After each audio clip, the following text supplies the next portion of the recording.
My daughter-in-law sent my wife an 18-dish Thanksgiving list and ordered her to cook it entirely alone. So I booked us both a first-class flight to Hawaii and left a single note on the empty dining room floor. Her hysterical phone call came right in the middle of our oceanside dinner. My name is James Bennett. I am 66 years old, and I spent 40 years of my life as a forensic auditor, tracking down hidden assets for federal courts. I know how to find the truth, and more importantly, I know how to dismantle a lie. Before I continue this story, let me know where you are watching from in the comments below. Hit like and subscribe if you have ever had to stand up to a family member who severely underestimated your worth. The kitchen smelled of stale wine. It smelled of congealed grease. It smelled of profound disrespect. I stood in the doorway of our own home watching the woman I have loved for 42 years bear the weight of our son's arrogance. Diane stood at the sink, her frail hands trembling as she scrubbed crusted porcelain plates. She shifted her weight from her left foot to her right. A sharp, involuntary wince crossed her face, a painful betrayal of the double knee replacement she had endured just 10 months ago. 10 months of grueling physical therapy. 10 months of learning how to walk without agony. And here she was, anchored to a sink full of cold, greasy water, cleaning up the wreckage of a dinner party our daughter-in-law Megan had hosted the night before. Megan had demanded to use our spacious suburban home to entertain her friends, claiming her own apartment was too cramped. Diane, always the peacemaker, had agreed. Diane had stayed out of sight, and now Diane was paying the physical price. I watched the tremor in my wife's shoulders. I watched the way she leaned heavily against the marble counter, just to keep herself upright. The anger that ignited in my chest was not a sudden explosion. It was a cold, creeping frost. It was the absolute crystallization of 40 years of blind paternal leniency finally freezing over. I walked across the kitchen. I did not speak. I gently but firmly took the abrasive sponge from her wet, shaking hands. I turned off the faucet. The sudden silence in the kitchen was heavy. I guided Diane by her waist, leading her away from the sink and easing her into the padded chair at the kitchen island. I handed her a towel to dry her hands. I pulled my phone from my pocket and dialed my son, Aaron. The phone rang 3 times before he answered. The background noise of his downtown financial office hummed through the receiver. I did not offer a greeting. My voice was a low, controlled hum, a tone I had reserved exclusively for hostile witnesses during my auditing years. I told Aaron to contact a professional cleaning service immediately. I told him to send them to my house within the hour to clean the mess his wife had left behind. I expected an apology. I expected the son I raised to recognize the sheer entitlement of leaving his recovering mother to scrub his wife's wine glasses. Aaron scoffed. The sound was sharp, dismissive, and utterly devoid of respect. He told me I was overreacting. He claimed Megan was simply too overwhelmed right now, frantically preparing for her wealthy parents' upcoming holiday visit. He told me to stop making a fuss over a few dirty plates, suggesting that Diane needed the exercise anyway, to keep her joints moving. He spoke to me not as a father, but as an inconvenience. He spoke of his mother not as a human being in pain, but as an unpaid domestic servant who should be grateful for the distraction. I did not argue. I did not raise my voice. I simply hung up the phone. The line went dead. The silence returned to the kitchen. I looked at Diane, who was rubbing her aching knees, her eyes fixed on the floor to hide her tears. In that exact moment, my son ceased to be my son. He became a liability. He became a target. I left Diane resting with a cup of hot tea and retreated to my study. The room was lined with thick, leather-bound books and heavy mahogany shelves, a sanctuary built on logic, numbers, and accountability. I opened my laptop. The glow of the screen illuminated the dark wood of my desk. Before my retirement, I spent 4 decades dismantling corporate fraud. I spent my life hunting phantom assets, uncovering hidden ledgers, and exposing men who believed they were smart enough to hide their greed. I knew how money moved. I knew how liars operated. I logged into the joint emergency bank account. It was a high-yield savings account I had established for Aaron years ago, with my name still attached as the primary guarantor. It was a safety net. More specifically, it was a safety net intended strictly for Diane's ongoing medical expenses, her copays, her premium physical therapy sessions, and the future surgeries we knew she might eventually need. It was the protective wall I had built around my wife's health. I opened the transaction history. The numbers did not align.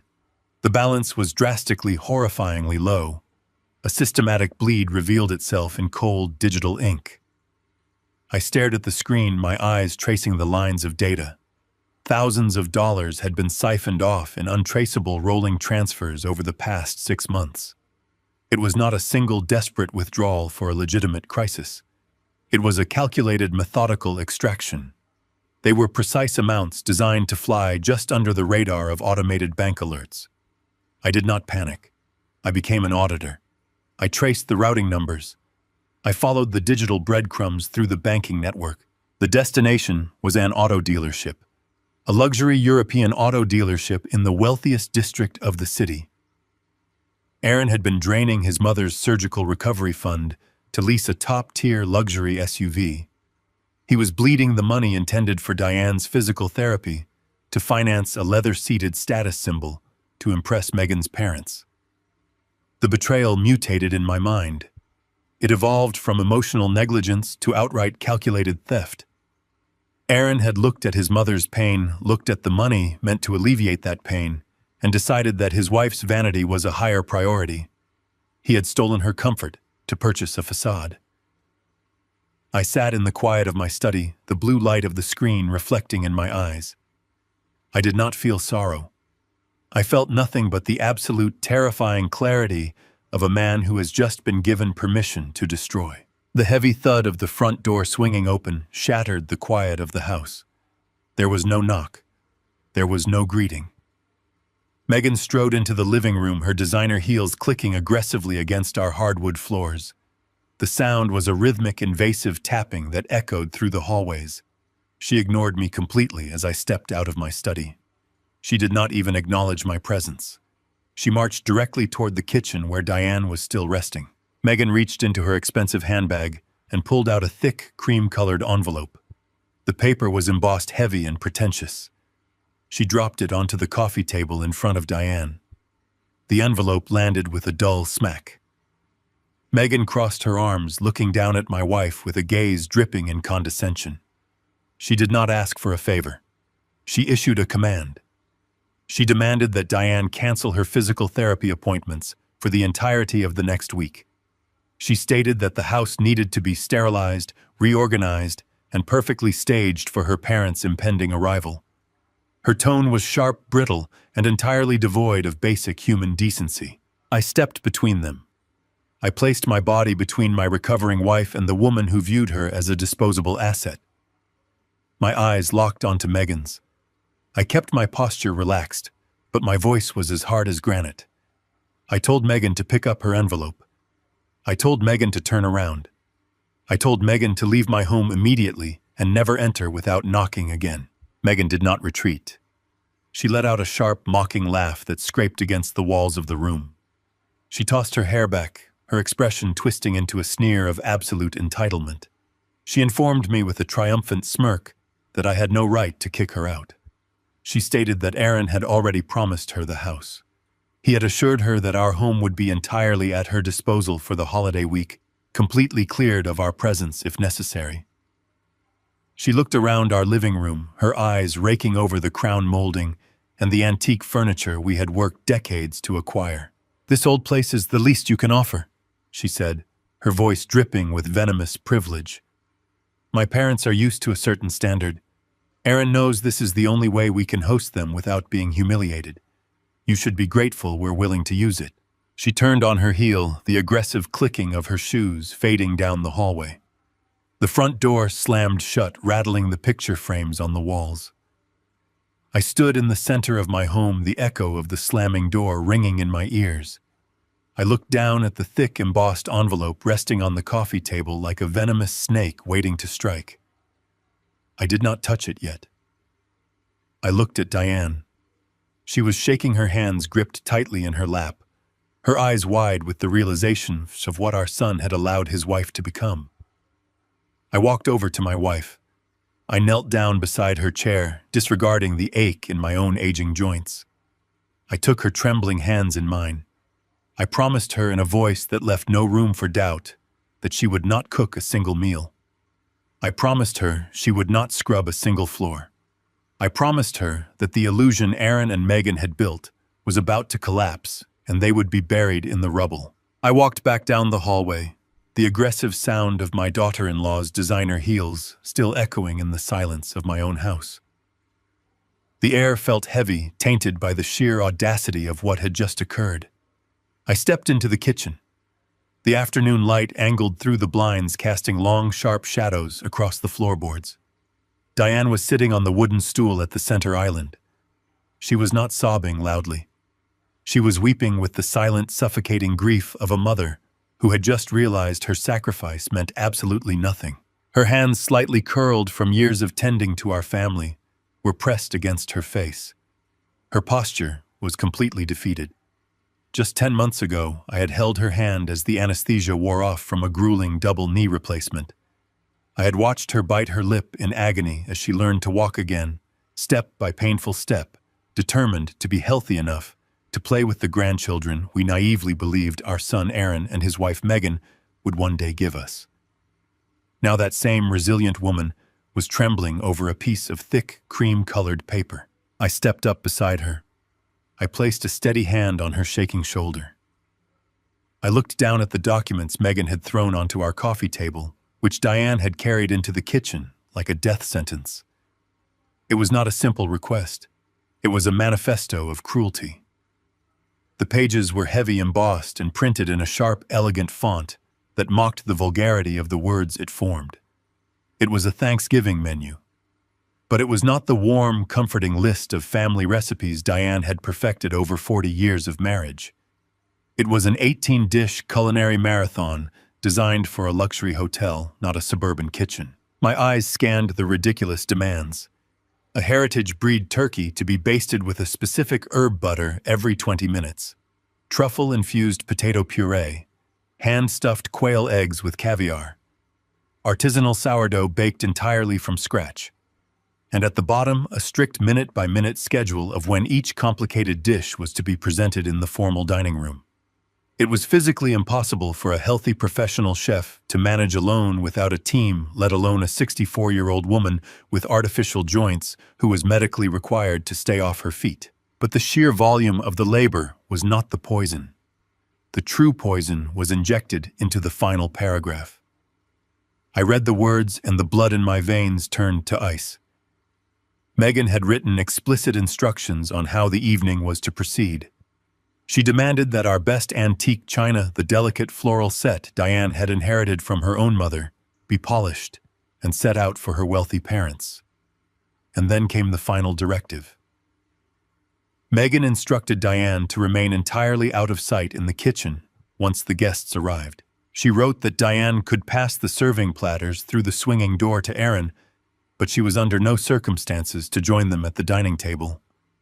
The exact words were burned into my retinas. She claimed that older people ruin the aesthetic of a modern upscale holiday gathering.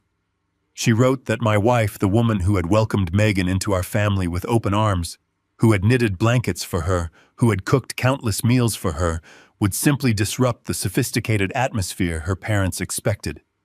It was a calculated, deliberate erasure of a human being. I looked from the clinical printed paper to Diane's tear-stained face. For 3 decades, this kitchen had been the warm, beating heart of our family holidays. I remembered Aaron as a little boy sitting on that exact same wooden stool, swinging his short legs, begging his mother for a taste of her famous pecan pie before the guests arrived. Diane had always obliged, smiling, dusting white flour from her apron, pouring all her love into the food she prepared for our son.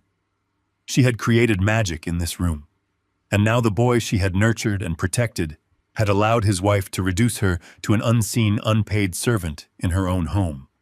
He had authorized this deep humiliation. He had essentially handed them the knife. I did not yell. I did not curse. Anger is a wildly unpredictable emotion. It makes you reckless. It makes you loud.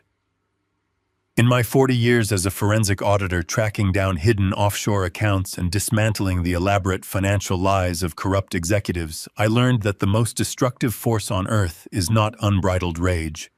It is absolute quiet clarity.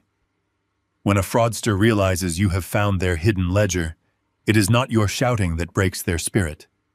It is the silent, undeniable weight of the evidence closing in on them. I looked at the 18-dish menu. This was their ledger. This was the undeniable proof of their moral bankruptcy. I reached out and gently slid the thick pages from beneath Diane's shaking hands. She looked up at me, her eyes red and wide with a heartbreaking confusion. She whispered that she did not know how she could possibly stand by the stove for 3 straight days. She wondered aloud if she should order a tall stool to sit on while she cooked desperately trying to figure out how to comply with an impossible, degrading command just to keep the peace. She was still trying to be an accommodating mother to a son who had already discarded her humanity. I hushed her gently. I kissed the top of her head. I told her in a voice devoid of all doubt that she would not be cooking a single dish. I held the pages in my right hand. They felt heavy, weighed down by the sheer arrogance of the woman who printed them and the complicity of the son who permitted it. I turned away from the kitchen island and walked slowly toward the living room. My footsteps were steady on the hardwood. Every sound in the house seemed magnified by the ringing silence. The low hum of the refrigerator, the steady ticking of the grandfather clock in the hallway. I stopped in front of the large brick fireplace that anchored our living room. It was cold and swept clean, waiting for the harsh winter months. I picked up a small box of matches from the wooden mantel. I did not tear the paper. I did not crumple it in a sudden fit of rage. I held the cream-colored manifesto steadily over the iron grate. I struck a single match. The sharp, brief smell of sulfur cut through the stale air. I touched the small orange flame to the corner of the embossed envelope. The fire caught quickly. It gnawed at the thick paper, turning Megan's elegant, demanding font into curling black ash. I watched the flames consume the ridiculous truffle potatoes. I watched them devour the hand-stuffed quail. I watched the fire eagerly burn away the paragraph that dared to dictate that my wife was too old, too unsophisticated, and too ugly to sit at her own dining table. I held the paper completely still until the heat licked at my fingertips. Then I let the glowing remains fall gently onto the cold stone hearth. I stood in the profound quiet of my living room and watched the last red embers fade into gray dust. A massive, permanent transformation settled over my soul. The forgiving father who had overlooked his son's growing selfishness, who had made endless excuses for Aaron's reckless spending and emotional distance, died in those ashes. In his place stood the auditor.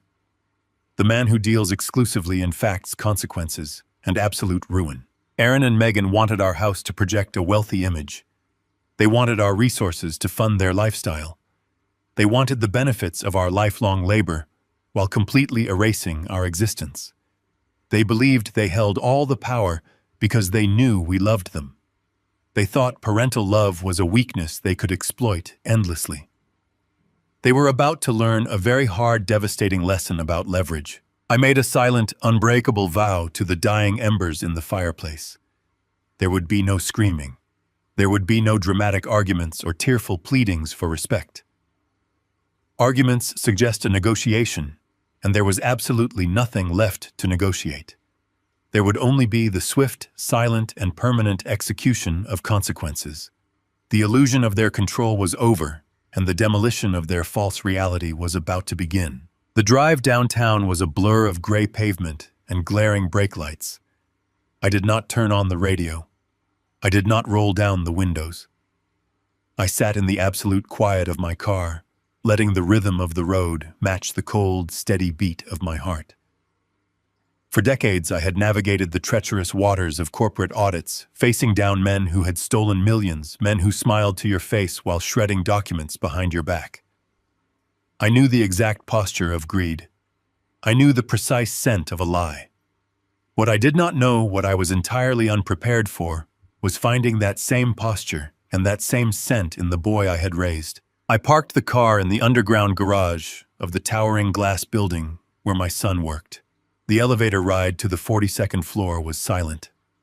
When the silver doors parted, I stepped onto the plush carpet of his firm. The receptionist, a young woman with a practiced, polished smile, stood up and asked if I had an appointment.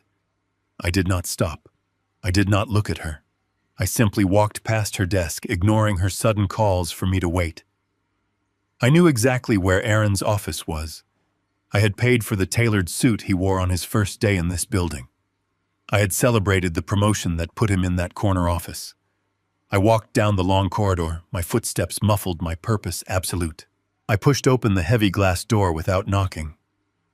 Aaron was sitting behind an immaculate mahogany desk, staring at a dual monitor setup. He wore a crisp white shirt, the sleeves rolled up to his forearms, a gold watch gleaming on his wrist. He looked up, his brow furrowing in instant irritation rather than surprise. He did not greet me. He did not ask how his mother was feeling. He simply sighed, leaning back in his expensive leather chair, asking what I was doing, interrupting his workday. I walked directly to his desk. I reached into my coat pocket and pulled out the charred, brittle remains of Megan's 18-dish menu. I dropped it right in the center of his pristine workspace. The burnt edges crumbled upon impact, scattering fine black ash across his perfectly organized documents. I demanded a justification. I kept my voice entirely level, devoid of any shouting, completely stripped of the fatherly warmth he was accustomed to exploiting. I asked him to explain why his mother, a woman who had spent the last 10 months enduring agonizing physical therapy just to walk down a hallway, was commanded to stand over a stove for 3 days to cook a feast for his in-laws. I asked him to explain why the woman who gave him life was explicitly ordered to remain hidden in the kitchen, like an unwanted stray dog, so she would not ruin the aesthetic of his holiday dinner. I waited for the shame. I waited for the realization to wash over his face. I waited for my son to apologize, to claim he had not seen the letter, to swear that he would fix this profound disrespect. Aaron did not flinch. He did not brush the ash off his desk. He looked at the burnt paper, then looked up at me with eyes that were entirely hollow. There was no guilt in his gaze. There was only naked, unvarnished disdain. He leaned forward, placing his elbows on the desk, speaking to me as if I were a slow, difficult child. He told me I was being overly dramatic. He told me I was ruining a crucial moment in his life over a few hours of cooking. He explained with a chilling calmness that Megan's parents were high-net-worth investors. He detailed how they held the keys to his next major promotion, how their social circle was the exact network he needed to infiltrate to secure his future at the firm. He claimed that this Thanksgiving dinner was not a family gathering, but a strategic business acquisition. He looked me dead in the eye and said that his mother's discomfort was a minimal sacrifice to secure his career. A minimal sacrifice. Those words hung in the sterile, air-conditioned air of the office. He equated his mother's physical agony and emotional humiliation to a mere transaction, a small fee required to purchase the approval of his arrogant in-laws. He did not stop there. Aaron stood up, pacing behind his desk, fully surrendering to his own twisted logic. He complained about the burden of having aging parents. He complained that we were not wealthy enough to impress Megan's family, that our suburban home was barely acceptable for hosting, and that Diane's presence would only draw attention to our ordinary, unremarkable lives. He stated that we owed him this favor. He stated that after everything he had to deal with, the very least we could do was stay out of the way and make him look good. He demanded I go back home, apologize to Megan for burning her instructions, and make sure Diane followed the schedule to the letter. I stood motionless. I did not raise a hand. I did not raise my voice. I looked at the man pacing in front of me. I searched his face for the little boy who used to fall asleep on my chest. I searched for the teenager who had cried when his childhood dog passed away. I searched for the young man who had promised to always take care of his mother. The boy was gone. The boy was entirely, irreversibly gone. In his place was a parasite wrapped in a tailored suit, a man who viewed his own family as nothing more than raw materials to be consumed and discarded for his personal advancement. He had not just allowed his wife to disrespect us, he had orchestrated it. He believed that his ambition granted him the right to strip us of our dignity. He believed that because I had always provided, I would simply absorb this abuse as I had absorbed his financial recklessness for years. Aaron stopped pacing. He looked at me expecting an argument. He was prepared to debate. He was ready to counter my outrage with more cold, calculated excuses. But an argument requires a belief that the other person is capable of reason. An argument is a plea for understanding. I had absolutely no desire to be understood by the stranger standing before me. I had seen the absolute bottom of his soul, and there was nothing left to salvage. I did not say a single word. I did not ask him to reconsider. I did not threaten him. I simply looked at the scattered black ash on his desk. Then I looked into his eyes one final time. I turned my back to him. I walked across the plush carpet, pushed open the heavy glass door, and left his office. I heard him call out my name. His voice tinged with sudden confusion, but I did not stop. I walked past the receptionist, stepped into the elevator, and descended to the parking garage. The silence that wrapped around me was absolute. It was the silence of a man who has finished gathering evidence and is finally ready to hand down the verdict.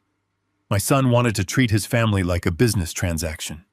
He was about to find out exactly what happens when the funding is permanently cut. The drive back to the suburban periphery was a study in absolute mechanical focus. George did not turn on the radio. He did not roll down the windows to let in the cold autumn air. He kept his hands positioned perfectly on the leather steering wheel, his posture rigid, his breathing measured and slow. For 4 decades, he had navigated the labyrinthine, deceptive world of corporate audits. He had spent his entire professional life sitting across polished tables from men who smiled warmly while actively destroying the livelihoods of others. He knew the precise anatomy of greed. He knew the distinct, undeniable scent of a lie. What he had not anticipated, what he had never prepared himself to face, was discovering that exact anatomy and that exact scent residing entirely within the boy he had raised. The city skyline faded in the rearview mirror, replaced by the quiet, manicured lawns of his neighborhood. The contrast between the aggressive ambition of his son's office and the silent sanctuary of his own street was jarring. George pulled into his driveway. He shifted the car into park. He turned off the ignition. The silence of the vehicle wrapped around him, heavy and absolute. He did not feel anger. He did not feel sorrow. He felt only the cold, unyielding mechanics of a necessary execution. He unlocked the front door and stepped into the foyer. The house was painfully quiet. He walked softly up the carpeted stairs and peered into the master bedroom. Diane was asleep. She lay above the covers, her breathing shallow, her face tight, even in rest. The mere anticipation of the holiday, the sheer terror of failing to meet the impossible demands placed upon her surgical knees, had exhausted her physical reserves. George watched her chest rise and fall. He looked at the medical brace resting on the bedside table. He made a silent promise to the quiet room. He closed the door gently and descended the stairs. He walked directly into the formal dining room. The room was vast, anchored by a massive, custom-built mahogany dining table.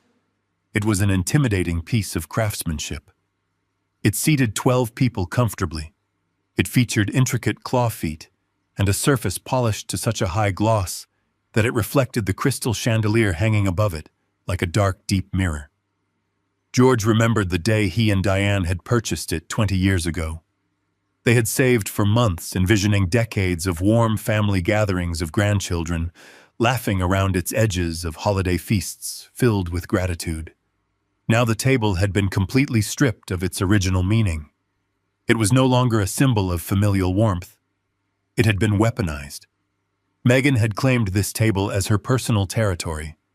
She had explicitly designed her Thanksgiving around this specific piece of furniture. She had visualized her wealthy parents sitting at the head of this majestic mahogany slab, admiring the crystal and the silver, while the woman who actually owned it remained banished to the kitchen, hidden from view like an embarrassing unpaid domestic servant. The table was the literal stage for his wife's planned humiliation. Therefore, the table could no longer exist within these walls.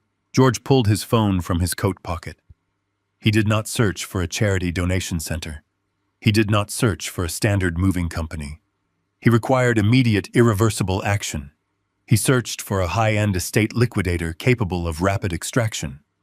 He dialed a local number. A man named Gordon answered on the third ring. George spoke with a flat, transactional cadence. He described the 12-seat mahogany antique. He described the matching chairs, the pristine condition of the wood, and the flawless upholstery. Gordon hesitated, citing a fully booked schedule and a lack of available appraisal time. George bypassed the hesitation entirely.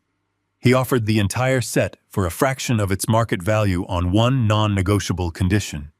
The table and all its accompanying pieces had to be completely removed from the property within 2 hours. Gordon paused, quickly calculated the massive profit margin, and agreed without another word of protest. The arrangement was finalized.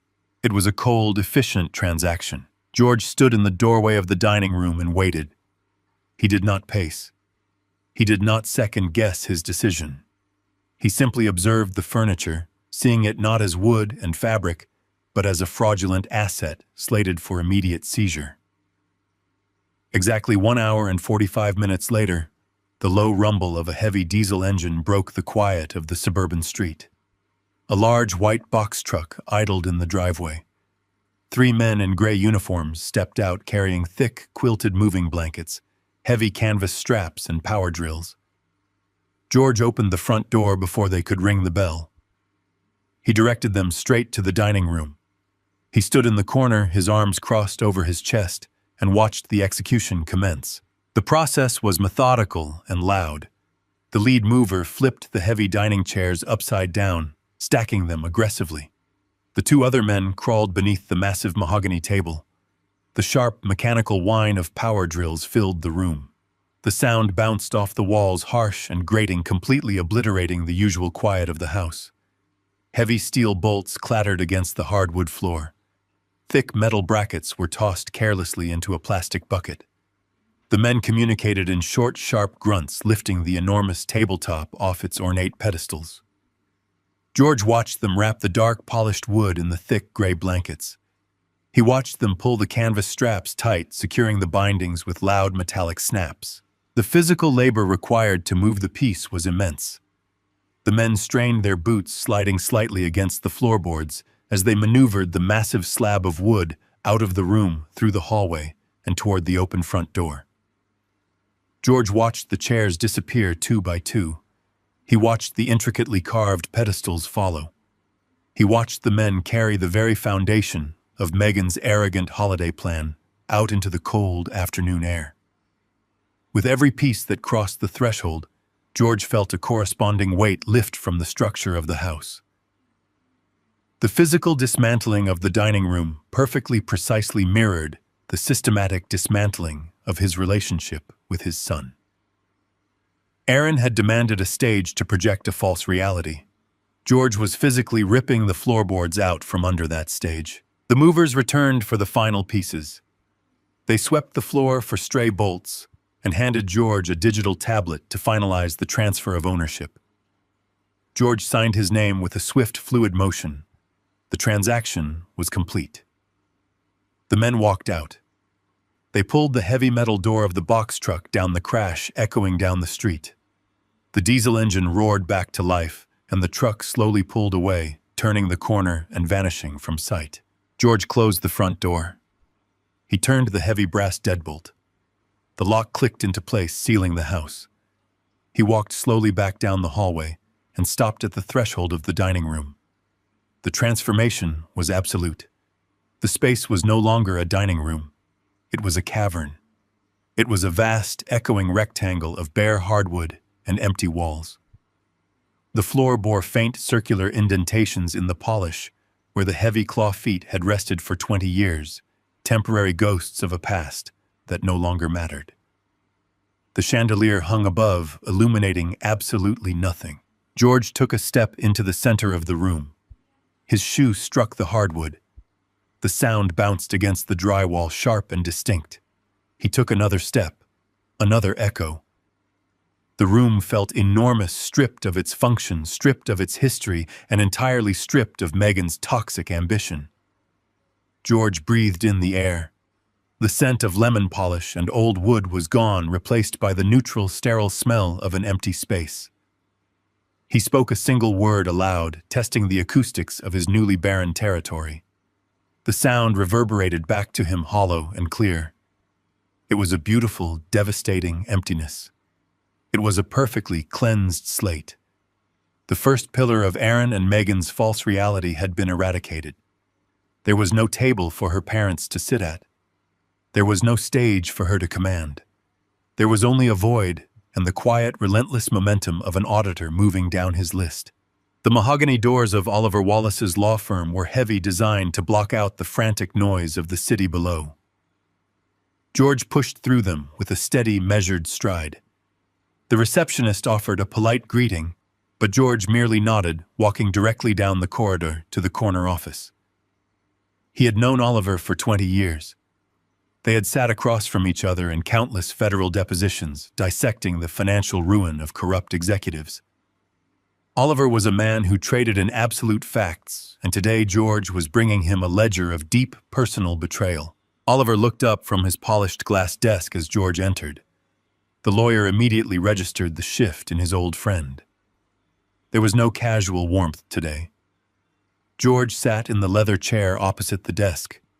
He unclasped his briefcase and withdrew a thick stack of printed bank statements. He placed them on the glass surface. The papers slid forward with a soft, final sound. George instructed Oliver to look at the highlighted transactions. The lawyer adjusted his glasses and leaned over the documents. The silence in the room stretched out, punctuated only by the crisp rustle of pages turning. Oliver traced the highlighted lines with his pen. He saw the systematic withdrawals from the Joint Emergency Fund. He saw the routing numbers pointing directly to a luxury automotive dealership. He looked up at George, his professional detachment slipping just enough to reveal genuine shock. Oliver asked if Aaron had asked for permission to borrow against Diane's medical fund. George replied that his son had not asked, nor had he borrowed. He had simply taken it, believing his mother's pain was less important than his wife's need for a status symbol. Oliver leaned back in his chair. He asked George exactly how he wanted to handle the situation. George did not hesitate. He did not ask for a mediation strategy or a warning letter. He asked for complete and immediate financial severance. The first strike was the vehicle.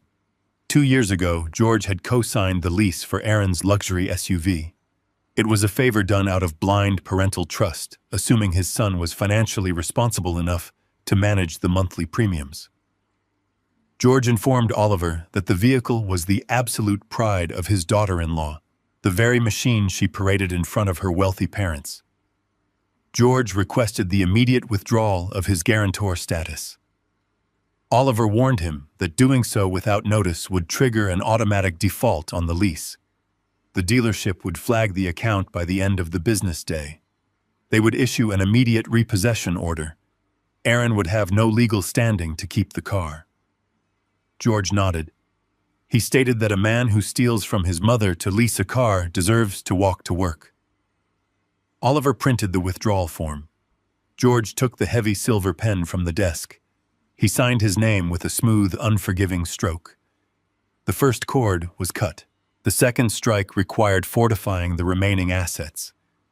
The joint emergency account had been a fatal vulnerability. George instructed Oliver to immediately drain the compromised account and transfer every remaining cent into a newly established, impenetrable offshore trust.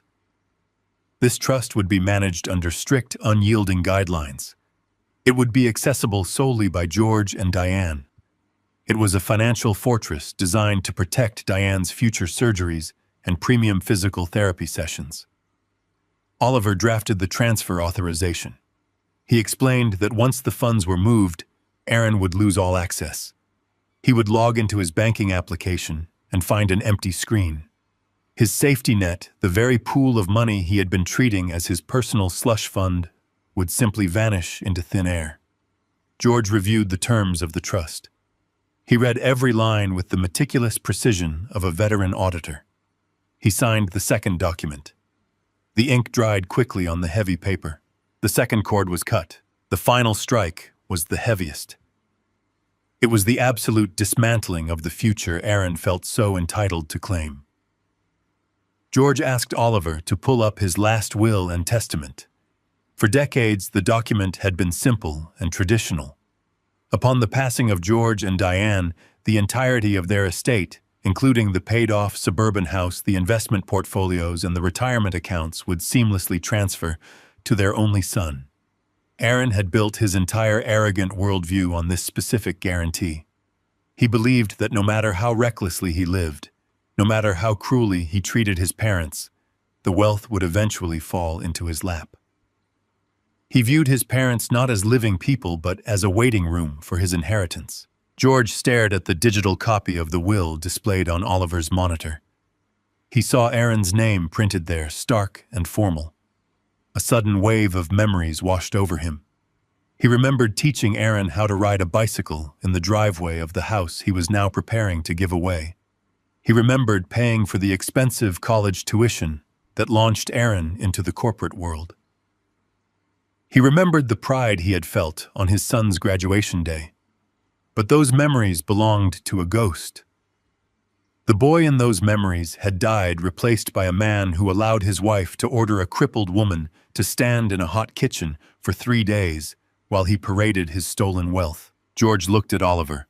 He ordered his lawyer to strike Aaron's name from the document completely. He demanded that Aaron be excised from the estate without a single provision or fallback clause. Oliver paused, his hands resting on his keyboard. He reminded George that disinheriting an only child was a permanent, devastating move. He asked if George wanted to leave a nominal sum to prevent the will from being contested in court. George refused. He stated that Aaron was to receive nothing, not a single dollar, not a single piece of furniture, not a single memory from the house. George then provided the new beneficiary. He directed the entirety of his estate to be liquidated upon their passing and transferred directly to a national foundation dedicated to protecting elderly citizens from familial financial abuse. The irony was deliberate and sharp. The wealth Aaron had waited his entire life to inherit would now be used to fight the exact type of parasite he had become. Oliver updated the document. The printer hummed to life, churning out the thick legal pages of the revised will. Oliver placed the papers on the glass desk. He arranged them neatly, squaring the edges. He handed the silver pen back to George. This was the point of no return. Once the ink touched the paper, the reality of their family tree would be fundamentally rewritten. George held the pen. He did not feel the crushing weight of grief he had expected. He did not feel a sudden urge to call his son and beg him to change his ways. He felt the cold, crisp air of a perfectly balanced ledger. Aaron had made a choice to value superficial status over the physical health and emotional dignity of his mother. George was simply processing the receipt for that transaction. He pressed the pen to the paper. His signature was firm, dark, and absolute.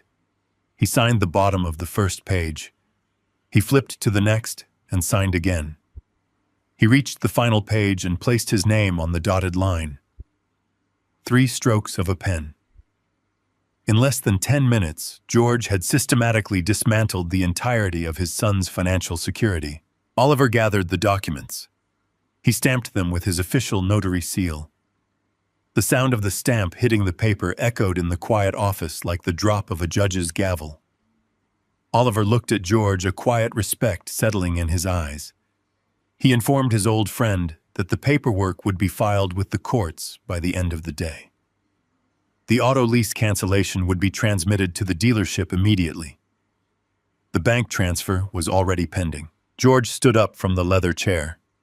He buttoned his suit jacket. He did not look back at the desk. He thanked Oliver for his swift work. He picked up his empty briefcase. The bank statements and the old life were left behind on the glass desk.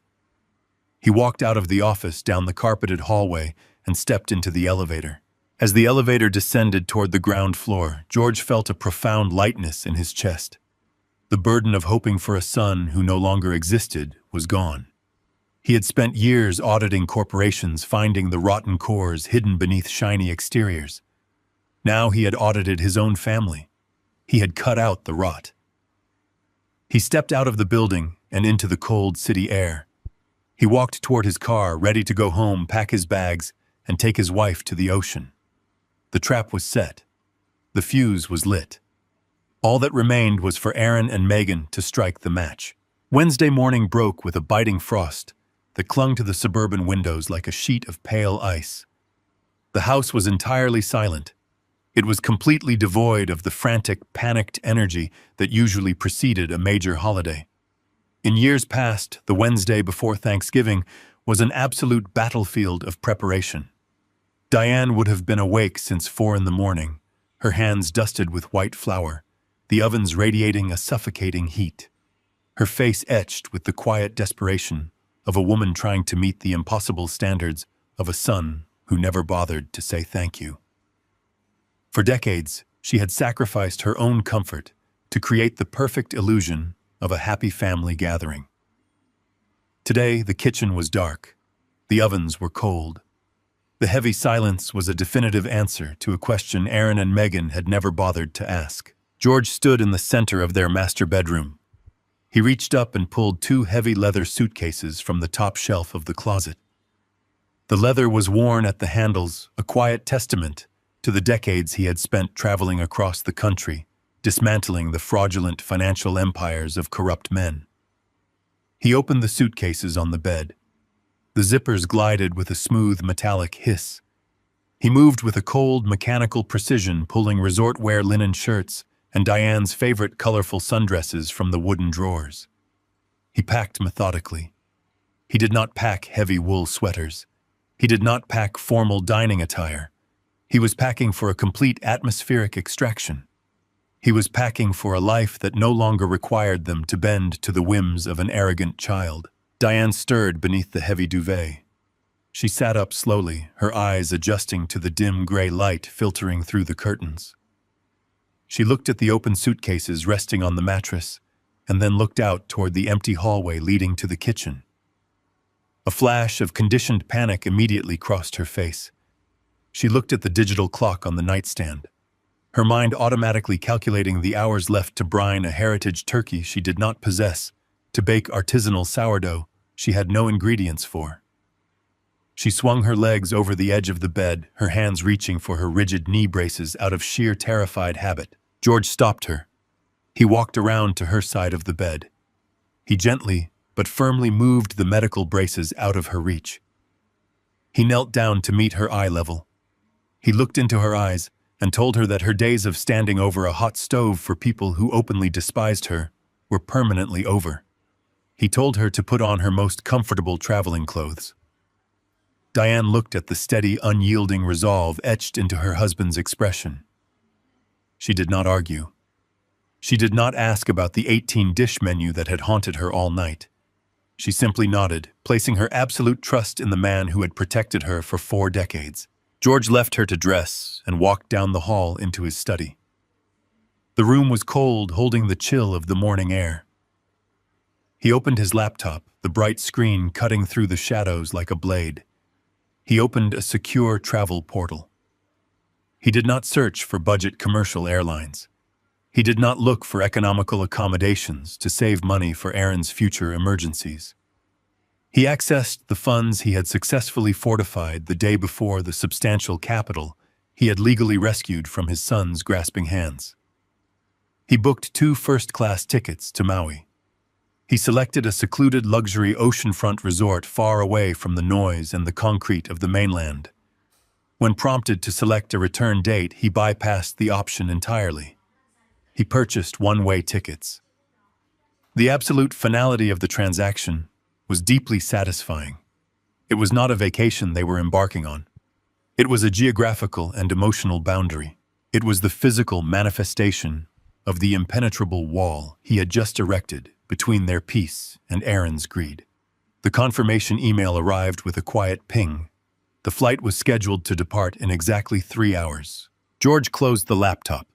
He opened the top drawer of his mahogany desk and withdrew a single sheet of heavy unlined white stationery and a black ink fountain pen. He walked out of the study and stepped into the barren dining room. The empty space felt massive. It was a cavernous void where the imposing mahogany table used to dominate the room. The polished floorboards still bore the faint circular impressions of the heavy claw feet, acting as temporary ghosts of a domestic life that had been forcibly retired. George knelt on the bare hardwood floor. His knees popped in the quiet room, a sharp reminder of his own aging joints, but he ignored the stiffness. He placed the heavy stationery flat against the cold, polished wood. He uncapped the fountain pen. He did not write a long, emotional letter. He did not list Aaron's lifelong failures or detail Megan's endless cruelties. He did not demand an apology or offer any sort of explanation for his actions. Explanations were meant for negotiations, and George was entirely finished negotiating with terrorists. He wrote a single concise sentence. The ink flowed dark and absolute against the pristine white paper. He placed the note precisely in the center of the room, right where the head of the table used to be. He placed it exactly where Megan had intended to sit and preside over his wife's humiliation. The white paper stood out like a beacon against the dark wood. It was a silent, devastating landmine waiting patiently for a footstep. George stood up. He walked back to the foyer just as Diane descended the stairs. She was dressed in a soft woven sweater and loose, comfortable trousers, carrying her small leather handbag. She stopped at the bottom of the stairs and looked at the empty space in the formal dining room. Her eyes widened slightly at the stark, shocking reality of the missing furniture. She looked at the single white note resting on the floorboards. She did not ask what it said. She did not ask where the table had gone. She looked at George.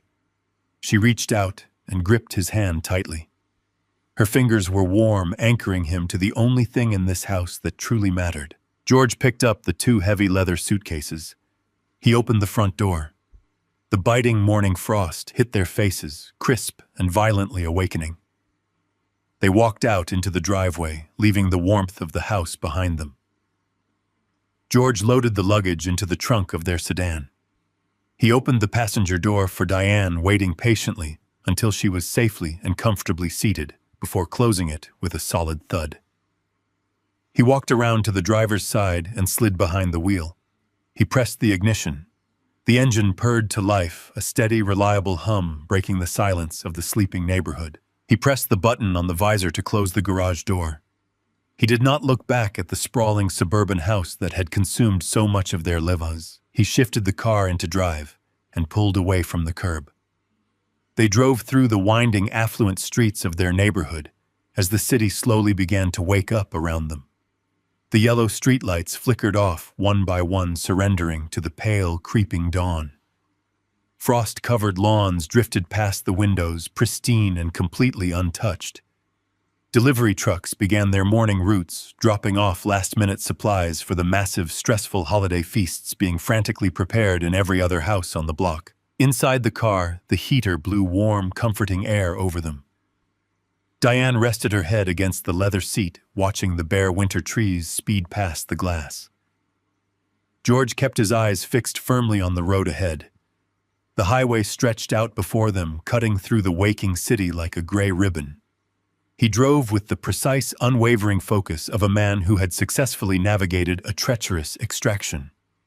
For years, he had operated under the foolish illusion that giving more would eventually yield respect. He had believed that swallowing insults and writing checks would maintain family harmony. He realized now with crystalline clarity that compliance only bred contempt. Aaron and Megan had fatally mistaken his silence for weakness. They had mistaken Diane's quiet grace for eternal servitude. They approached the international airport. The massive glass and steel terminals loomed against the brightening sky. George navigated the complicated maze of departing flights, pulling up smoothly to the first-class drop-off zone. A uniformed porter approached immediately, taking their heavy leather bags from the trunk and placing them on a brass cart. George handed the man a generous cash tip. He offered his arm to Diane. They walked through the sliding automatic doors into the bustling, overwhelming warmth of the airport terminal. The building was an absolute hive of holiday chaos. Stressed families dragged oversized suitcases, crying children echoed over the constant drone of the public address system. Frustrated travelers argued with ticket agents. But George and Diane moved through the frantic, panicked crowd in a serene, untouchable bubble. They bypassed the endless winding security lines, stepping through the priority screening gates with absolute ease. They found their way to the private luxury airline lounge. The space was quiet and insulated heavily, scented with fresh ground coffee and polished leather upholstery. George found a secluded, intimate table by the expansive floor-to-ceiling windows overlooking the busy tarmac. He ordered them both a warm breakfast from the attendant. Diane took a slow sip of her chamomile tea. She looked out at the massive commercial jets pulling up to the gates, preparing to carry thousands of anxious people toward their mandatory, stressful family obligations. She looked back at George. The tight, painful tension that had gripped the corners of her eyes for months was completely gone. She did not look like a woman terrified of a relentless cooking schedule. She looked like a woman who had just been handed back the keys to her own existence. George drank his black coffee. He watched a silver plane taxi down the long runway, its powerful engines roaring as it prepared for takeoff. He knew exactly what was happening back at the house. He knew that the silent countdown had already begun. He knew that in roughly 24 hours, Megan would unlock that front door expecting the rich aroma of roasted turkey and a perfectly staged dining room ready to impress her parents. He knew Aaron would walk in expecting to assert his dominance over his aging parents without a second thought. George took another slow, deliberate sip of his coffee. The trap was perfectly laid. The financial safety nets were burned to ash. The stage was physically dismantled and hauled away. All that was left to do was board a plane, fly over the Pacific Ocean, and wait for the spectacular explosion. The landing gear of the first-class cabin retracted with a soft mechanical thrum as the aircraft banked over the Pacific. Below the clouds, the ocean stretched out like an endless sheet of hammered silver. When the plane finally touched down on the tarmac, the golden hour light of Maui washed over the runway.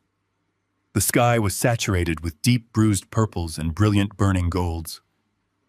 George watched Diane as she gazed out the window. For the first time in 3 agonizing years, the perpetual shadow of anxiety that had lived in her eyes finally began to dissipate. She breathed in the humid tropical air as they stepped off the plane, and a small, genuine smile graced her lips. It was a fragile thing, but it was real. They were met at the gate by a private driver who whisked them away in a climate-controlled vehicle. The drive to the coast was a blur of lush green palms and vibrant exotic flowers. The resort was a sanctuary of wood and stone perched precariously above the crashing surf. They were checked into a penthouse suite that overlooked the vast expanse of the ocean. The air inside the room was thick with the scent of sea salt and blooming jasmine. George walked to the floor-to-ceiling glass doors and slid them open. The sound of the waves rushed in, replacing the sterile hum of the city life they had left behind. Diane moved to the balcony and took a deep, steady breath. She looked out at the horizon, where the sun was beginning to dip beneath the water. George joined her and took her hand. Her skin was warm, and for the first time in a decade, her pulse felt calm and rhythmic. There was no schedule to follow here. There was no turkey to brine and no artisanal bread to bake. There was only the sound of the ocean and the crushing reality of their new life. George stepped back into the suite and retrieved his phone from his pocket. He stared at the screen for a long moment. He navigated to the settings menu and manually disabled the cellular network entirely. He did not want a single stray signal from the mainland to penetrate their sanctuary. He connected the device to the hotel's encrypted and secure Wi-Fi network. This was the only tether he maintained to the world he had just dismantled. He opened the security camera application that displayed a live feed of their suburban home. The screen flickered to life, revealing the interior of the house they had just vacated. The living room looked like a stage awaiting its actors. The dining room was particularly striking. The removal of the mahogany table had turned the space into a cavernous, hollow shell. It looked like a tomb for a life that no longer existed. George zoomed in on the bare hardwood floor. He could see the small white note he had placed in the exact center of the room. It sat there like a lonely sentinel in the dark. He knew the schedule of his son's life better than he knew his own. He knew that in exactly 22 hours, Aaron and Megan would pull their luxury SUV into the driveway. They would arrive with their bags of groceries and their expectations of a perfect holiday. They would step through the front door with the supreme confidence of people who believed they had successfully conditioned their parents into submission. They would walk into the dining room expecting to see the stage set for their strategic business acquisition. George watched the screen. He could almost visualize the confusion that would cloud their faces when they realized the centerpiece of their grand design had vanished. He could see the note waiting to be read. He could see the entire edifice of their arrogance beginning to fracture. The house was primed for a spectacular collapse. Every element of the trap was armed and locked into position. George sat down on the edge of the plush bed, watching the feed from thousands of miles away. He finally understood the true meaning of peace. It was the ability to watch your enemies destroy themselves from a place of absolute safety and complete indifference. He stood up and walked back out onto the balcony where Diane was waiting. The stars were beginning to appear over the Pacific. He decided that tonight would be the first night of the rest of their lives. He pulled a chair up next to hers and watched the darkness fall over the water. They did not speak of the house. They did not speak of Aaron. They simply sat in the quiet dark of paradise, listening to the ocean wash away the wreckage of their past. The trap was set and the countdown was running. George closed his eyes and let the sound of the waves carry him into a sleep free from the weight of his son's failures. The Pacific sun beat down on the wide wooden balcony, casting a brilliant, uninterrupted sheet of gold across the teak floorboards. It was exactly 2 o'clock in the afternoon on Thanksgiving Day. There was no frost here. There was no biting wind rattling the window panes or chilling the bones. The air was heavy with the sweet, intoxicating perfume of blooming jasmine and the sharp, clean tang of sea salt. Below our penthouse suite, the ocean rolled in rhythmic, mesmerizing waves, a brilliant turquoise expanse that seemed to swallow all the anxiety we had carried across the miles. Diane sat in a cushioned rattan chair, her eyes closed, her face tilted upward to catch the warmth of the tropical sun. She looked younger than she had in a decade, the deep, stress-carved lines around her mouth. The permanent tension that usually gripped her jaw during the holidays had completely vanished. Beside her, a private chef we had hired for the afternoon was quietly assembling a platter of roasted seafood. The rich scent of garlic, melted butter, and freshly caught mahi-mahi mingled seamlessly with the island breeze. It was a feast of absolute, undeniable liberation. My tablet rested on the small glass table next to a sweating glass of iced tea. Its screen was dark, a silent black mirror reflecting the blue sky. I had disabled all cellular connections the moment we landed. No frantic phone calls could pierce this sanctuary. No demanding text messages from angry children could disrupt the steady, calming rhythm of the crashing surf. The only tether I maintained to the mainland was a highly encrypted, dedicated connection to the security cameras I had installed around the perimeter and inside the main rooms of our suburban house. I picked up the device and tapped the screen. The application loaded instantly, completely immune to the distance between us. The interface displayed a grid of high-definition feeds. The house was perfectly still. The living room was bathed in the dull gray light of a late autumn afternoon. Dust motes drifted lazily in the cold, unmoving air. The kitchen was impeccably clean, the massive ovens dark and cold, the marble counters completely devoid of the chaotic, stressful preparation that should have been in full swing. It was a silent mausoleum built to house their shattered expectations. Suddenly, a silent notification flashed across the top of the tablet screen. Motion detected at the front driveway. I leaned forward, resting my elbows on my knees, my breath slowing into a measured rhythm. I did not alert Diane. She was savoring a piece of roasted fish, entirely engrossed in a light-hearted conversation with the chef about local spices and cooking techniques. I kept my eyes locked solely on the digital feed. A gleaming black luxury SUV pulled into the frame, its tires crunching loudly against the paved driveway. It was the exact vehicle I had leased for my son, the very car whose financial guarantee I had legally severed just days ago. The engine cut off. The heavy doors opened simultaneously. Aaron stepped out first.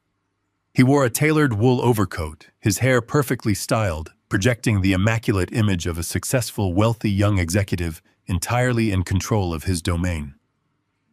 Megan emerged from the passenger side draped in expensive cashmere, her posture radiating a manufactured, arrogant grace. From the rear doors, her parents stepped onto the concrete driveway. They looked exactly as I had anticipated. They were wealthy, judgmental people wrapped in designer coats, expecting to be catered to, expecting to step into a home that reflected their own perceived superiority and validated their daughter's social climbing. Megan led the procession up the walkway.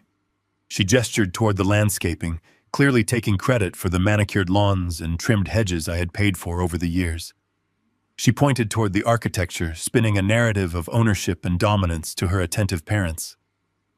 Aaron walked close beside her, carrying 2 expensive bottles of wine, playing the role of the generous, affluent host. They climbed the brick steps to the front porch. I switched the camera feed to the interior foyer, bringing the view closer. Megan inserted her key into the lock. She turned it, pushed the heavy wooden door open, and stepped inside with a sweeping theatrical gesture, verbally inviting her parents into her conquered territory. The camera captured the exact beautiful moment the illusion began to fracture. As they crossed the threshold, their bodies instinctively prepared for a specific sensory experience. They expected the overwhelming rich aroma of roasted turkey sage stuffing and warm butter. They expected the comforting, welcoming heat of a house that had been cooking for 2 solid days. They expected the sound of a bustling kitchen, the clinking of fine china being arranged, the subservient, invisible presence of an aging woman forced into total submission. Instead, they were greeted by the biting chill of a house where the thermostat had been purposefully turned down to 50 degrees. They were met with the stale, stagnant air of an abandoned building. The silence was absolute. It was a heavy, suffocating quiet that immediately drained the performative, smug smiles from their faces. Megan stopped dead in the center of the foyer. Her cashmere coat hung loosely around her shoulders. She looked toward the hallway leading to the kitchen, her brow furrowing in deep, genuine confusion. She called out Diane's name. The audio feed picked up her voice clearly. It was not a warm greeting. It was a sharp, irritated command. She expected my wife to come scurrying out of the kitchen, wiping her tired hands on an apron, ready to take their heavy coats and silently pour their wine. The house offered no reply whatsoever. The echo of her voice simply bounced off the cold drywall and faded into nothingness. Aaron stepped forward immediately, dropping his authoritative posture. He looked around the shadows, suddenly resembling a lost, frightened child. He called out for me. He yelled my name into the empty space, demanding an explanation for the unacceptable, terrifying silence. Again, the house remained perfectly, stubbornly mute. Megan's mother, a woman with a sharp, severely lifted face, crossed her arms tightly over her chest. She turned and asked Megan if this was some sort of bizarre joke. She complained loudly about the freezing temperature of the entryway. The embarrassment began to physically manifest on Megan's face, turning her cheeks a blotchy red. Her carefully manufactured reality was cracking in front of the very audience she was so desperate to impress. She marched aggressively down the hallway, her designer heels clicking sharply and angrily against the hardwood floor. She was heading directly for the formal dining room, the grand, expansive stage she had specifically chosen for her holiday triumph. She intended to show her parents the magnificent 12-seat mahogany table to prove that she had successfully subjugated her husband's family into providing a luxury venue worthy of her lineage. I tapped the screen, switching the visual feed to the dining room camera. I watched as Megan turned the corner and stepped into the room. She froze. Her body went entirely rigid. She stopped so abruptly that Aaron bumped heavily into her from behind. Her parents flanked them, looking past their shoulders into the space. The camera captured the devastating clarity of their collective realization. The room was not a grand, staged dining area. It was an empty, echoing cavern. The massive mahogany table was gone. The 12 matching chairs were gone. The intricately carved pedestals were completely gone. The room had been stripped entirely bare. The polished hardwood floor stretched out from wall to wall, interrupted only by the faint, circular ghosts of where the heavy furniture used to sit. The crystal chandelier hung from the ceiling, illuminating an absolute, undeniable void. Megan's jaw went slack. The illusion of her wealth, her control, her dominance simply evaporated into the cold suburban air. She looked around wildly, panicking, as if expecting the massive antique table to suddenly materialize from behind the curtains. Her father let out a low, disgusted sigh, muttering audibly about a pathetic waste of time. Megan's mother turned to her daughter, her voice dripping with pure, unadulterated contempt, asking if this empty room was the sophisticated holiday gathering they had been promised. Megan could not speak a single word. She had no script for this scenario. She had planned to treat my wife like a stray dog, and instead she had been left standing in an empty room, exposed as a complete fraud to the very people whose approval she craved more than oxygen itself. Aaron stepped past his paralyzed wife. His eyes scanned the vast emptiness of the dining room. Then he looked down. Resting precisely in the center of the bare floorboards, exactly where the head of the vanished table used to be, was the single crisp white note I had left behind. Aaron walked slowly toward it. His footsteps echoed loudly in the hollow space. He bent down and picked up the heavy stationery. I watched his face closely through the high-definition lens. I watched as his eyes scanned the single sentence I had written with my fountain pen. The color completely drained from his face, leaving him a pale, sickly gray. The arrogant corporate shark who had sat behind a mahogany desk and told me my wife's physical agony was a minor inconvenience was instantly permanently gone. His hands began to tremble. The white note shook violently between his fingers. He read the words again, and then a third time, as if his brain simply refused to process the absolute finality of the message.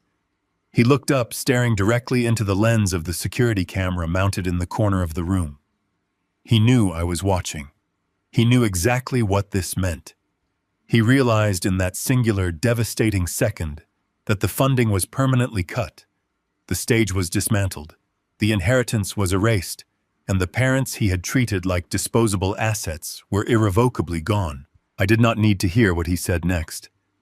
I did not need to watch the inevitable, humiliating argument that would erupt between him, his furious wife, and her utterly disgusted parents. I had seen exactly what I needed to see. The audit was complete. The fraudulent account was closed. I pressed the power button on the tablet, plunging the screen into total darkness. The chaotic, toxic world of my son was severed. I set the device face down on the glass table. I looked up. The sky over the Pacific had deepened into a spectacular canopy of vibrant orange and dark bruised purple. The ocean roared against the shoreline, powerful and completely indifferent to the petty ambitions of mainland corporate climbers. Diane turned to me, offering a plate of perfectly roasted fish, her smile bright and unburdened. I took a piece, savoring the rich, complicated flavors, knowing that the greatest feast of my life was the absolute profound quiet of a clean ledger.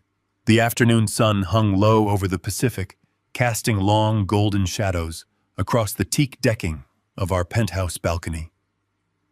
The air was thick with the scent of sea salt and blooming jasmine, a heavy, intoxicating sweetness that felt entirely foreign after decades of enduring the bitter cold of November in the city. Diane sat across from me. She was relaxed, the tight, anxious lines around her eyes completely smoothed away by the tropical warmth and the profound absence of expectation. I held a glass of chilled white wine, feeling the condensation gather against my palm. The rhythmic crashing of the waves against the shoreline below provided a steady, calming metronome to the afternoon. Then the silence of our sanctuary was pierced. The sharp digital trill of my cellular phone cut through the sound of the ocean. I had disabled the main network connections, leaving only the hotel Wi-Fi active for the security cameras. But I had deliberately left the voice-over internet protocol open for this precise moment. I looked down at the glass table. The screen of the device glowed brightly against the shaded surface. The caller identification flashed with Aaron's name. The digital letters seemed entirely impotent, stripped of the power they once held over our household. Diane paused her wine glass halfway to her lips. A brief instinctual shadow of her old anxiety flickered across her face. She looked at the phone, then looked at me. I offered her a slow, reassuring nod. I reached out and tapped the screen to accept the call. I did not raise the device to my ear. I placed it squarely in the center of the glass table and pressed the speaker button. I did not offer a greeting. I simply let the connection open, allowing the serene, ambient sound of the Hawaiian breeze to filter into the microphone. The response from the other side was immediate and chaotic.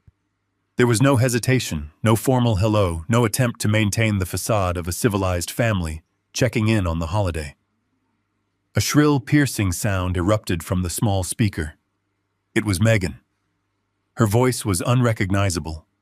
The polished, arrogant, faux sophisticated tone she had weaponized for the past 2 years had completely disintegrated. In its place was the raw, unrestrained shrieking of a narcissist whose carefully constructed reality had just shattered into pieces. She demanded to know where the table was. She repeated the question in a frantic, rising cadence, her words tumbling over one another in a chaotic rush. She screamed that the dining room was completely empty. She screamed that there was no centerpiece, no fine china, no silver polished and laid out for her guests. She demanded to know where the food was hiding. She narrated her frantic search through the cold, dark kitchen, her voice breaking as she described opening an empty refrigerator and finding dead, unlit ovens. Then her panic turned vicious. She demanded to know where the invisible mother-in-law was hiding. She used those exact words. She asked where the servant had gone, insisting that Diane was supposed to be there, stationed out of sight, ready to serve the feast that would secure Aaron's promotion. Megan screamed that her parents were standing in the hallway freezing, and that the entire aesthetic of her sophisticated Thanksgiving gathering was completely ruined. I listened to the tirade with the clinical detachment of an auditor reviewing a deeply flawed ledger. Her hysteria was the auditory proof of her moral bankruptcy. She did not express concern that her elderly in-laws had vanished without a trace. She did not ask if there had been a medical emergency or a sudden crisis. Her sole obsessive concern was the destruction of her performance and the absence of the unpaid labor she felt entitled to command. Beneath her shrill demands, I could hear the background noise of the disaster unfolding in my former foyer. I heard Aaron's voice, low and trembling, desperately attempting to placate his wife. He was murmuring frantic apologies, trying to usher her away from the open hallway. But the true devastation lay in the other voices filtering through the connection. I heard the distinct, sharp tones of Megan's parents. They were not speaking with the polite, forgiving murmurs of guests encountering a simple mix-up. They were speaking with pure, unadulterated disgust. I heard her father ask, in a voice dripping with wealthy entitlement, what kind of pathetic joke this was. I heard her mother complain about the freezing temperature of the house, stating clearly that she had not traveled all this way to stand in an empty, barren room. Their confusion was rapidly curdling into contempt. The social capital Aaron had planned to purchase with his mother's sweat was vaporizing in real time. Megan shrieked again, demanding that I answer the phone. She demanded that I tell her exactly when the caterers were arriving to fix this disaster. I did not speak immediately. I lifted my glass of wine. I took a slow, deliberate sip. The liquid was cold, crisp and perfectly balanced.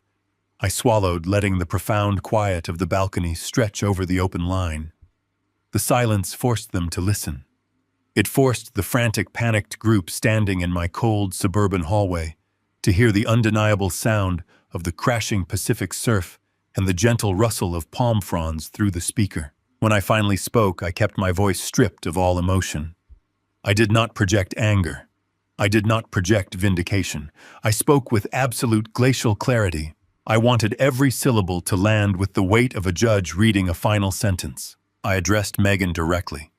I told her that she was currently standing in a house she did not own, looking for a table that had been permanently liquidated, expecting a meal from a woman she considered too ugly to sit in her presence. I let those facts settle over the line. I heard a sharp intake of breath from Erin, but I did not stop. I informed her that there were no caterers arriving. I told her that the illusion she had tried to build on the back of my wife's physical pain was officially terminated. I spoke slowly, ensuring that her parents standing right behind her heard every single word of my assessment. Then I addressed her frantic questions about the food. I told her that if she walked into the kitchen and opened the large pantry door, she would find the shelves fully stocked. I detailed exactly what was there. I told her there were 10 pounds of raw potatoes waiting to be peeled and mashed. I told her there was flour, yeast, and water for the artisanal sourdough she had so specifically requested. I told her there were raw quail eggs and jars of caviar sitting on the counter. I explained that an organic heritage breed turkey was currently sitting in the deep freezer, frozen solid as a rock. I kept my tone perfectly even as I delivered the final directive. I told Megan that she had provided an incredibly detailed, minute-by-minute schedule for an 18-dish culinary masterpiece. I told her that since she possessed the vision, she was entirely free to roll up the sleeves of her designer cashmere coat and cook every single one of those 18 dishes herself. I informed her that the kitchen was hers to command, and that she had exactly 3 hours before her parents would expect dinner to be served. The silence that followed was absolute. The shrieking completely ceased. The murmuring from the wealthy in-laws abruptly died. The sheer terrifying reality of the situation had finally breached the thick walls of Megan's narcissism. She realized that she was not speaking to a compliant, subservient father-in-law. She was speaking to a man who had engineered her total and public humiliation with ruthless precision. Aaron finally found his voice. He grabbed the phone from his wife.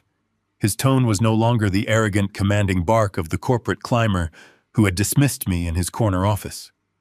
It was the trembling, desperate plea of a man who suddenly realized he was standing in freefall without a parachute. He called me Dad. He used the word like a lifeline, a desperate attempt to invoke a familial bond he had personally destroyed. He begged me to tell him this was a mistake.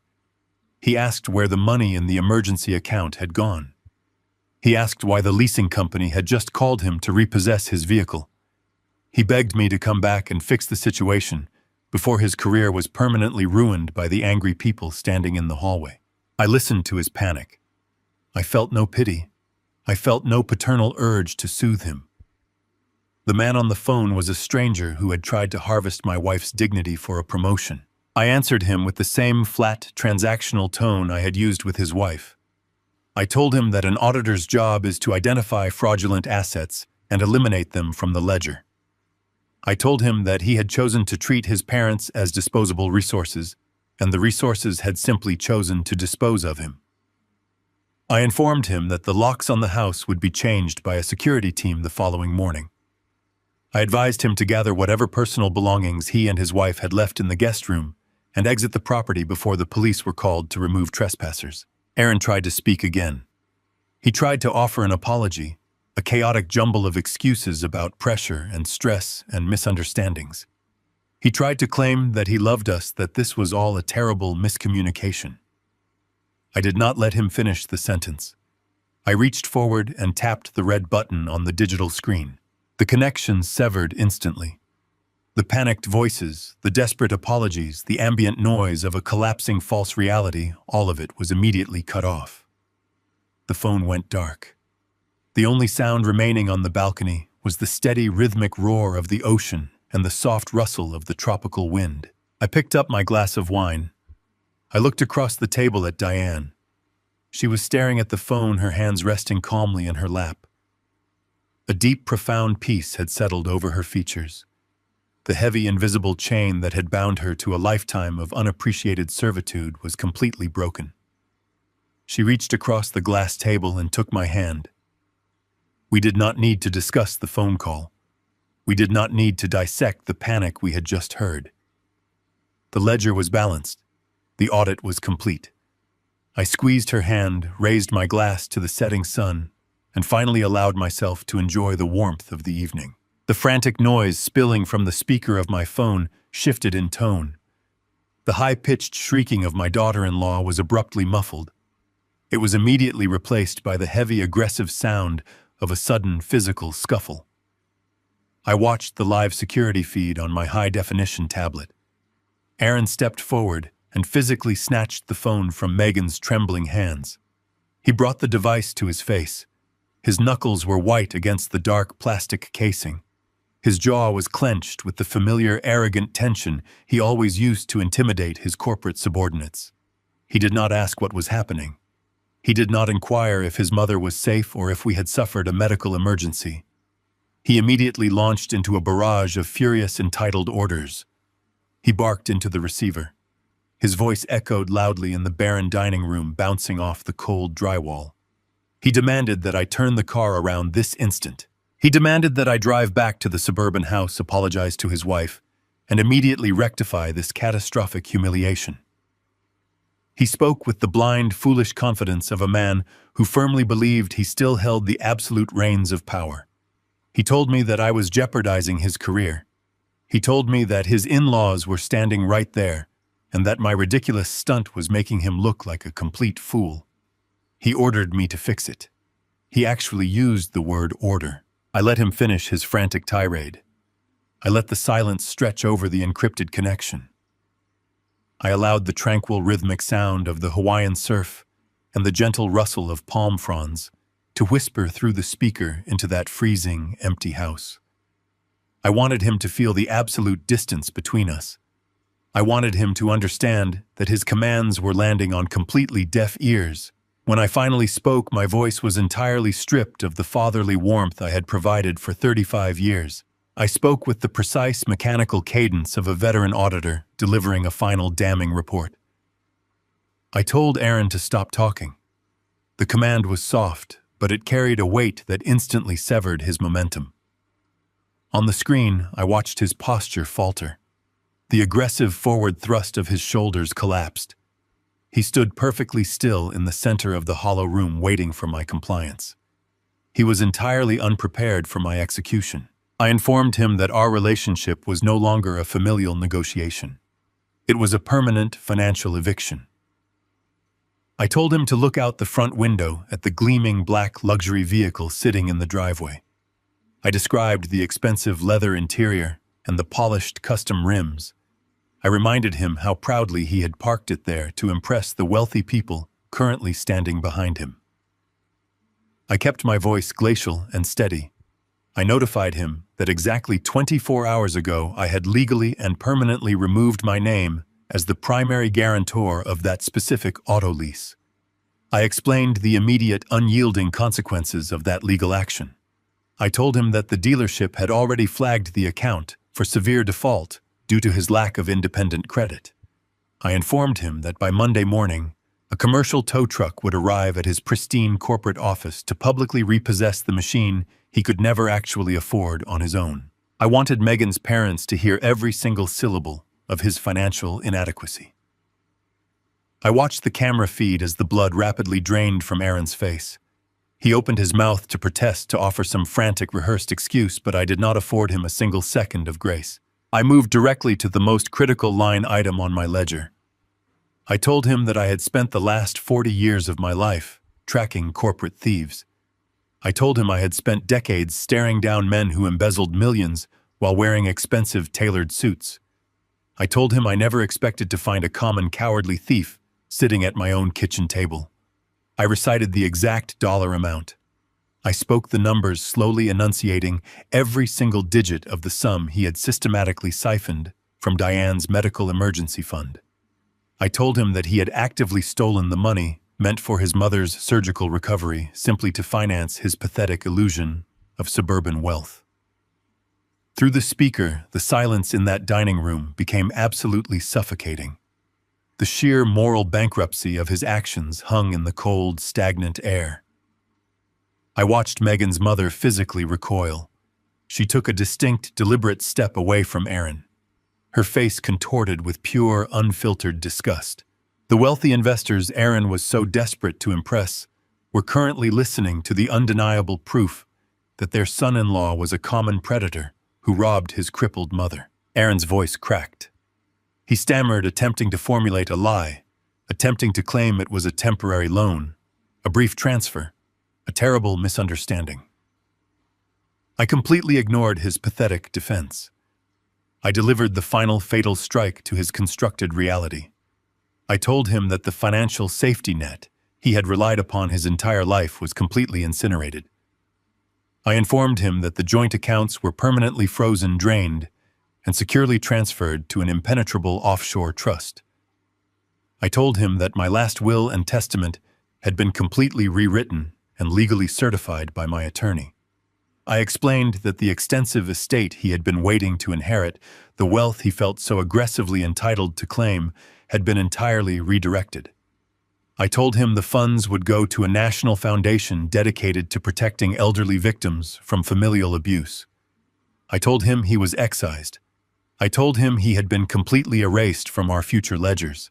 I stated that he had chosen to value a fabricated social status over the physical dignity of his own family.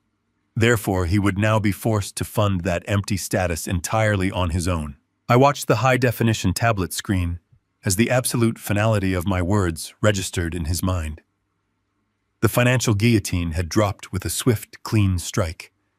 The illusion was completely severed. Aaron's hand began to shake uncontrollably. His fingers went entirely slack, losing all their aggressive grip. The cellular phone slipped from his hand. I watched the device fall in a slow, devastating arc. It plummeted toward the dusty hardwood floor. The sharp, violent impact echoed loudly through the connection, just before the line went completely dead. The call was over. I kept my eyes fixed on the silent video feed. The physical phone lay abandoned on the floorboards. Aaron did not reach down to retrieve it. He stood completely frozen, staring blankly at the empty space where the massive mahogany table used to reside.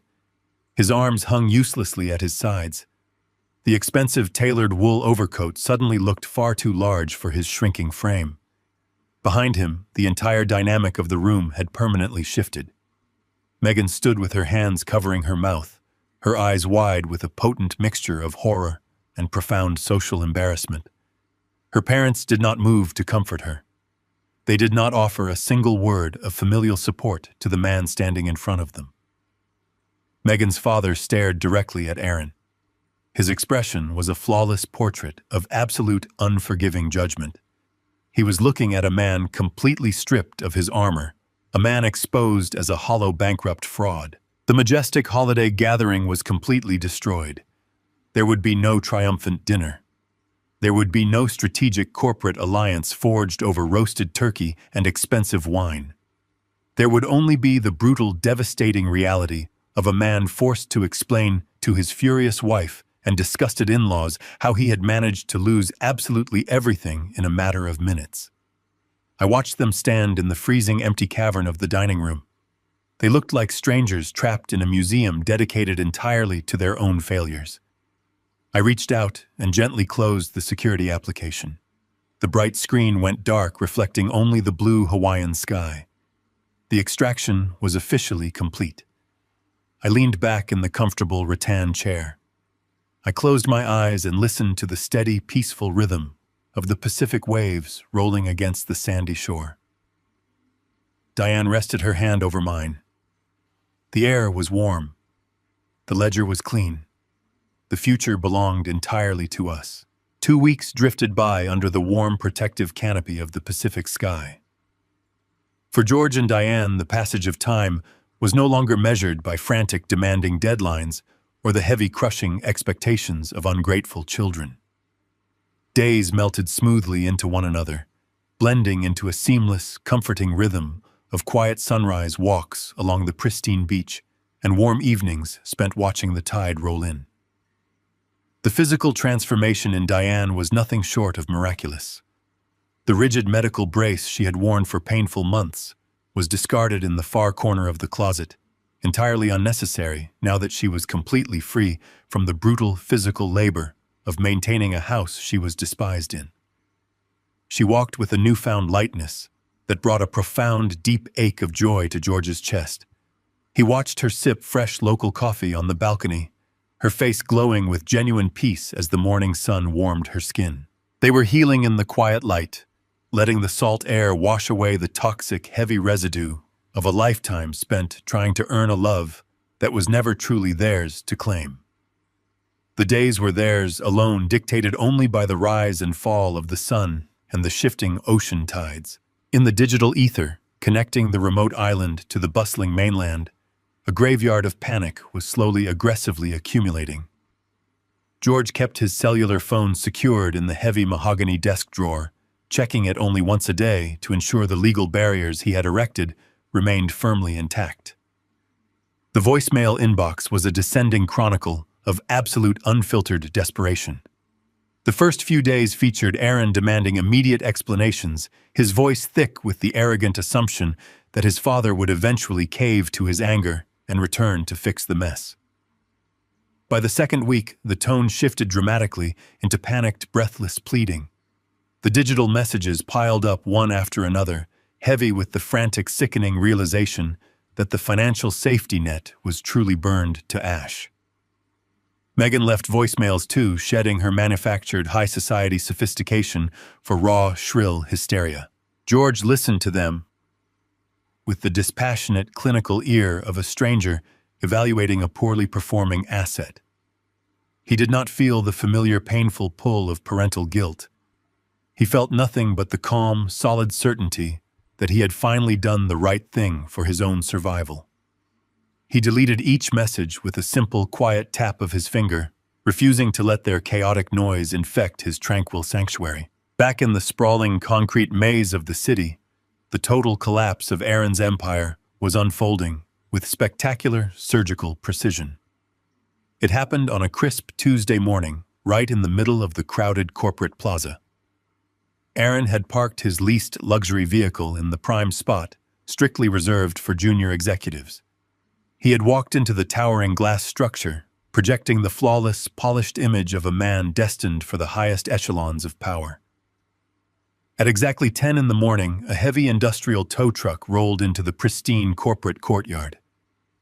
The loud grinding mechanical roar of the diesel engine shattered the professional quiet of the plaza. Aaron was in the middle of a critical strategy meeting, seated across from his senior partners in a transparent glass-walled conference room.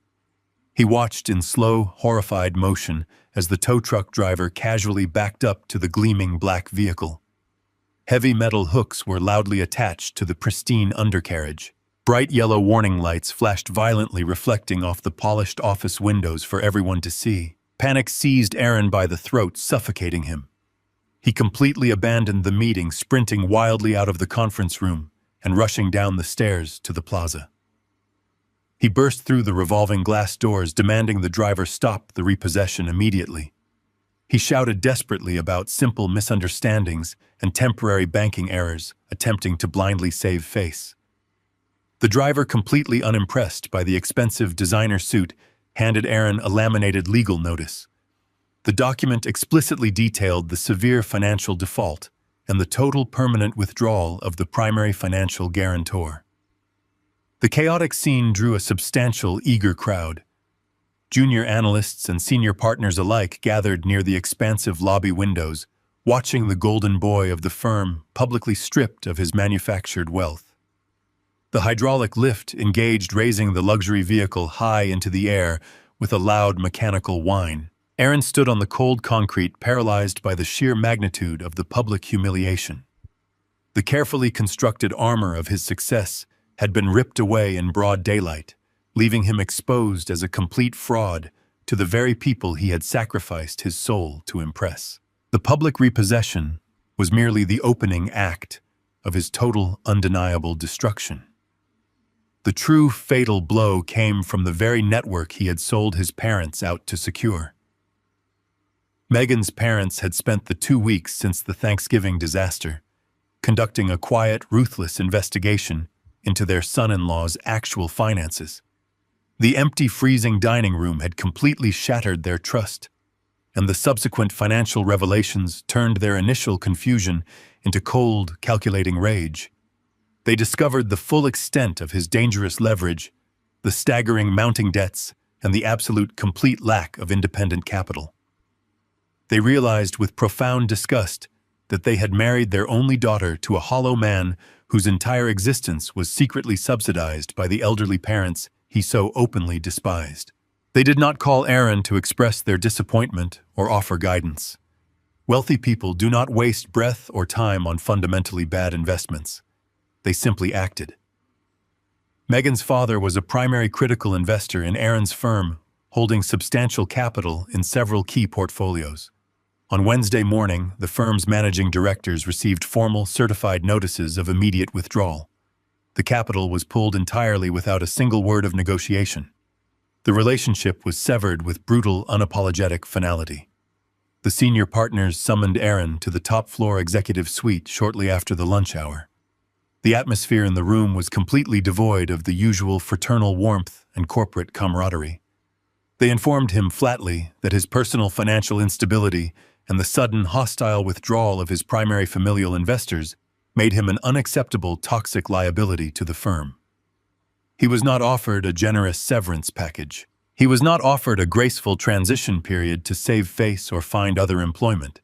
He was handed a flat cardboard box and given exactly 20 minutes to clear out his desk under the close, unyielding supervision of corporate security guards. Aaron carried his solitary cardboard box toward the main elevators. The carpeted hallway felt 1,000 miles long, an endless gauntlet of shame. The same ambitious colleagues who had eagerly sought his advice just weeks prior now rapidly averted their eyes, pretending to be deeply engrossed in their computer monitors. He was a pariah, infected with the fatal corporate disease of public exposure. He stepped into the elevator cage and watched the brushed steel doors slide shut, closing the final chapter on the career he had arrogantly believed was entirely his own brilliant creation. He had genuinely believed he was a self-made giant conquering the financial world. He realized too late as the elevator plummeted toward the ground floor that he was merely a fragile paper kite flying solely on the steady wind of his father's silent, endless generosity. Now the wind had completely stopped, and gravity was claiming its inevitable due. He took a crowded commuter train back to the affluent suburbs, arriving at the sprawling house that now felt exactly like a massive prison. He walked slowly up the long, paved driveway, staring blankly at the empty space where his luxury vehicle used to sit just hours before. He unlocked the heavy front door, dreading the thick, suffocating silence inside. The house was instead in a state of frantic, chaotic movement. Megan was moving rapidly between the master bedroom and the grand, sweeping staircase. 2 massive, expensive designer suitcases were sitting heavily by the front door, packed to the absolute brim. She was wearing her expensive tailored coat, holding her car keys with a tight, white-knuckled grip. Aaron dropped his cardboard box on the foyer floorboards, asking her what she was doing. Megan did not look at him with any sympathy or the foundational, supportive love a spouse should offer in a moment of absolute ruin. She looked at him with the exact same cold, judgmental disgust her wealthy father had projected. She informed him, without a single tremor of emotion, that she was leaving him immediately.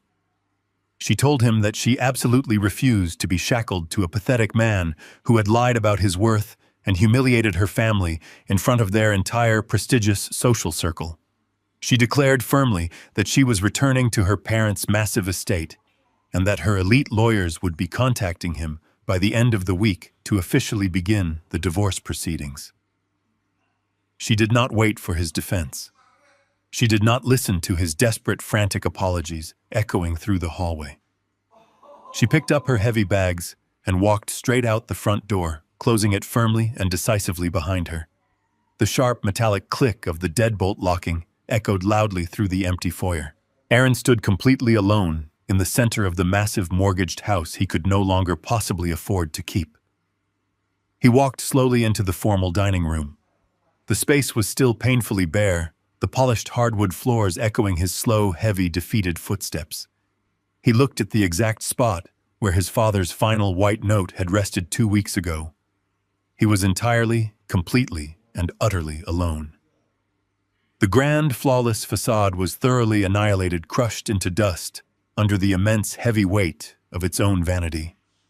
He fell to his knees in the center of the empty room, the crushing weight of his fully deserved reality finally pressing down upon his shoulders, burying the very last remaining fragile fragments of his arrogance in the dark, quiet shadows of his ruined life.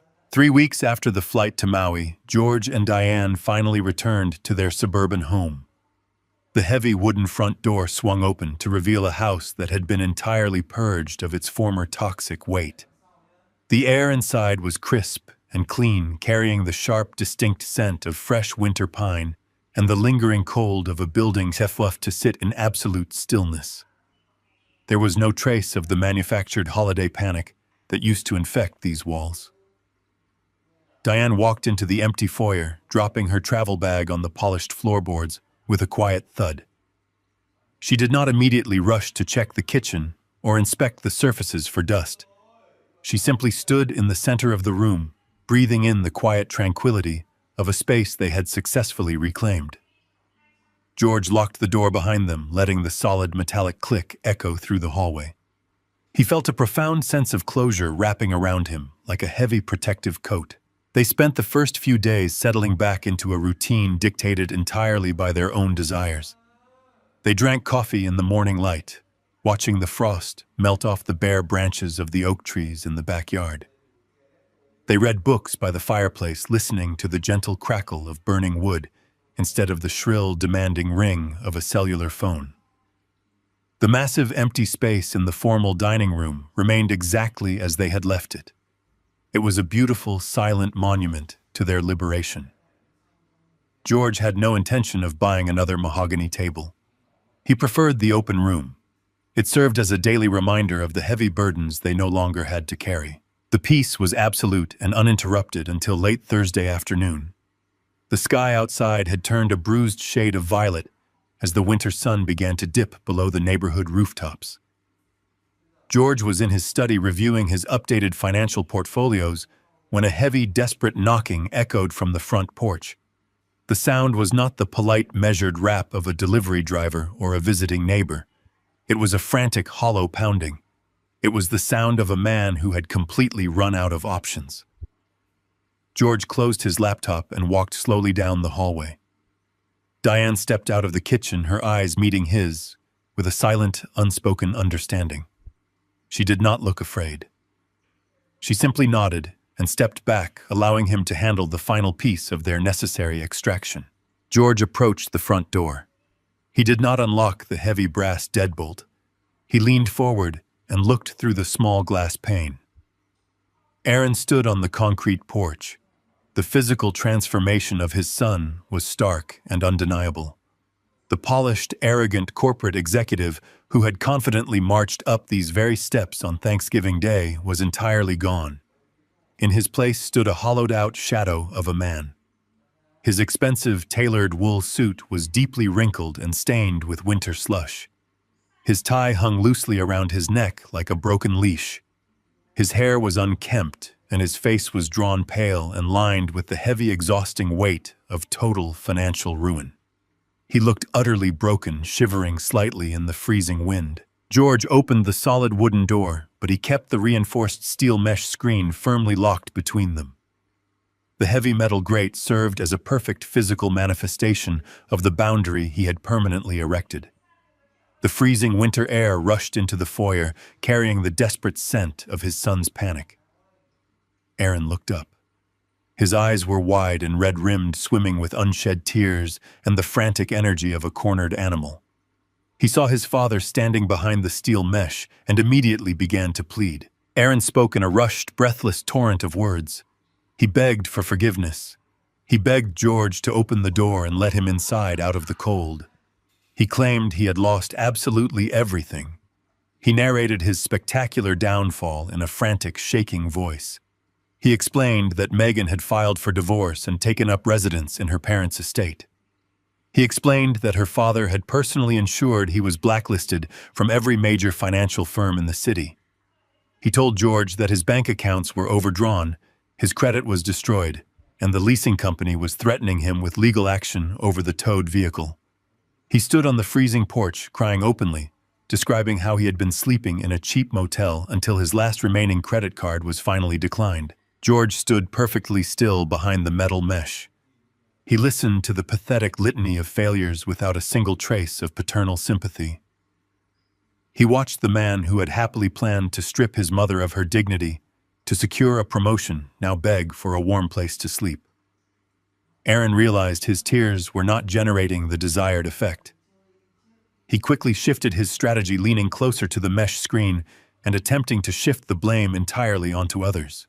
He claimed he had been severely manipulated. He blamed Megan for the extravagant lifestyle, stating that her endless demands for luxury had driven him into insurmountable debt. He blamed her wealthy parents for placing impossible social expectations on his shoulders. He claimed he was under incredible pressure at the firm, and that the toxic corporate culture had clouded his judgment and poisoned his priorities. He told his father that he had never meant to cause them any pain. He insisted that he was just a victim of circumstances, trying desperately to keep his head above water in a ruthless world. He begged George to remember the good times they shared when he was a boy, attempting to weaponize decades-old nostalgia to secure a financial rescue. George let the silence stretch out after Aaron finally ran out of breath. The cold wind howled around the porch, carrying the last dead leaves across the frozen lawn. George looked at his son through the steel barrier and felt absolutely nothing but a cold, clinical certainty. He finally spoke. His voice was low, steady, and entirely devoid of any emotional warmth. He told Aaron that blame was the final refuge of a coward. He reminded his son of the specific afternoon 3 months ago when Diane had returned from the hospital with a rigid brace on her knee.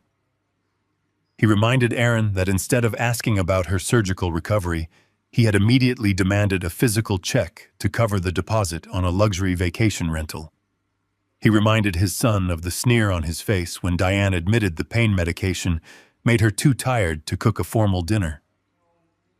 George explained that no one had forced Aaron to exhibit such profound cruelty. He told him that Megan did not write the script for his arrogance, and her parents did not engineer his lack of basic human empathy. He stated clearly that Aaron had made a conscious, deliberate choice to value a fabricated social status over the physical dignity of his own family. George informed his son that an apology motivated entirely by poverty was not an apology at all. It was simply a desperate negotiation tactic. He told Aaron that he felt absolutely no regret for dismantling the false reality they had lived in. He stated that the financial guillotine he had dropped was not an act of malice but an act of basic, necessary justice. He told his son that he had spent his entire life providing a safety net, only to watch it be used as a hammock for greed. That net was now permanently gone. Aaron grabbed the steel mesh with his bare hands. He begged his father to stop talking and just let him inside.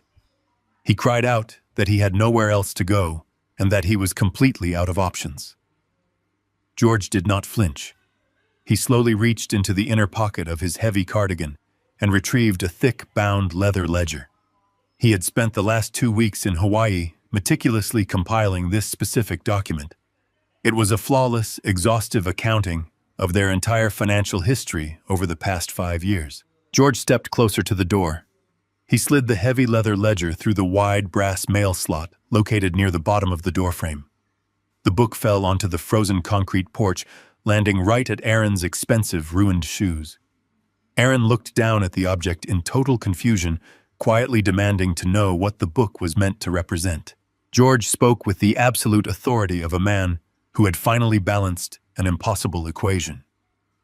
He explained that the ledger contained a precise itemized accounting of every single dollar Aaron had stolen from Diane's medical emergency fund.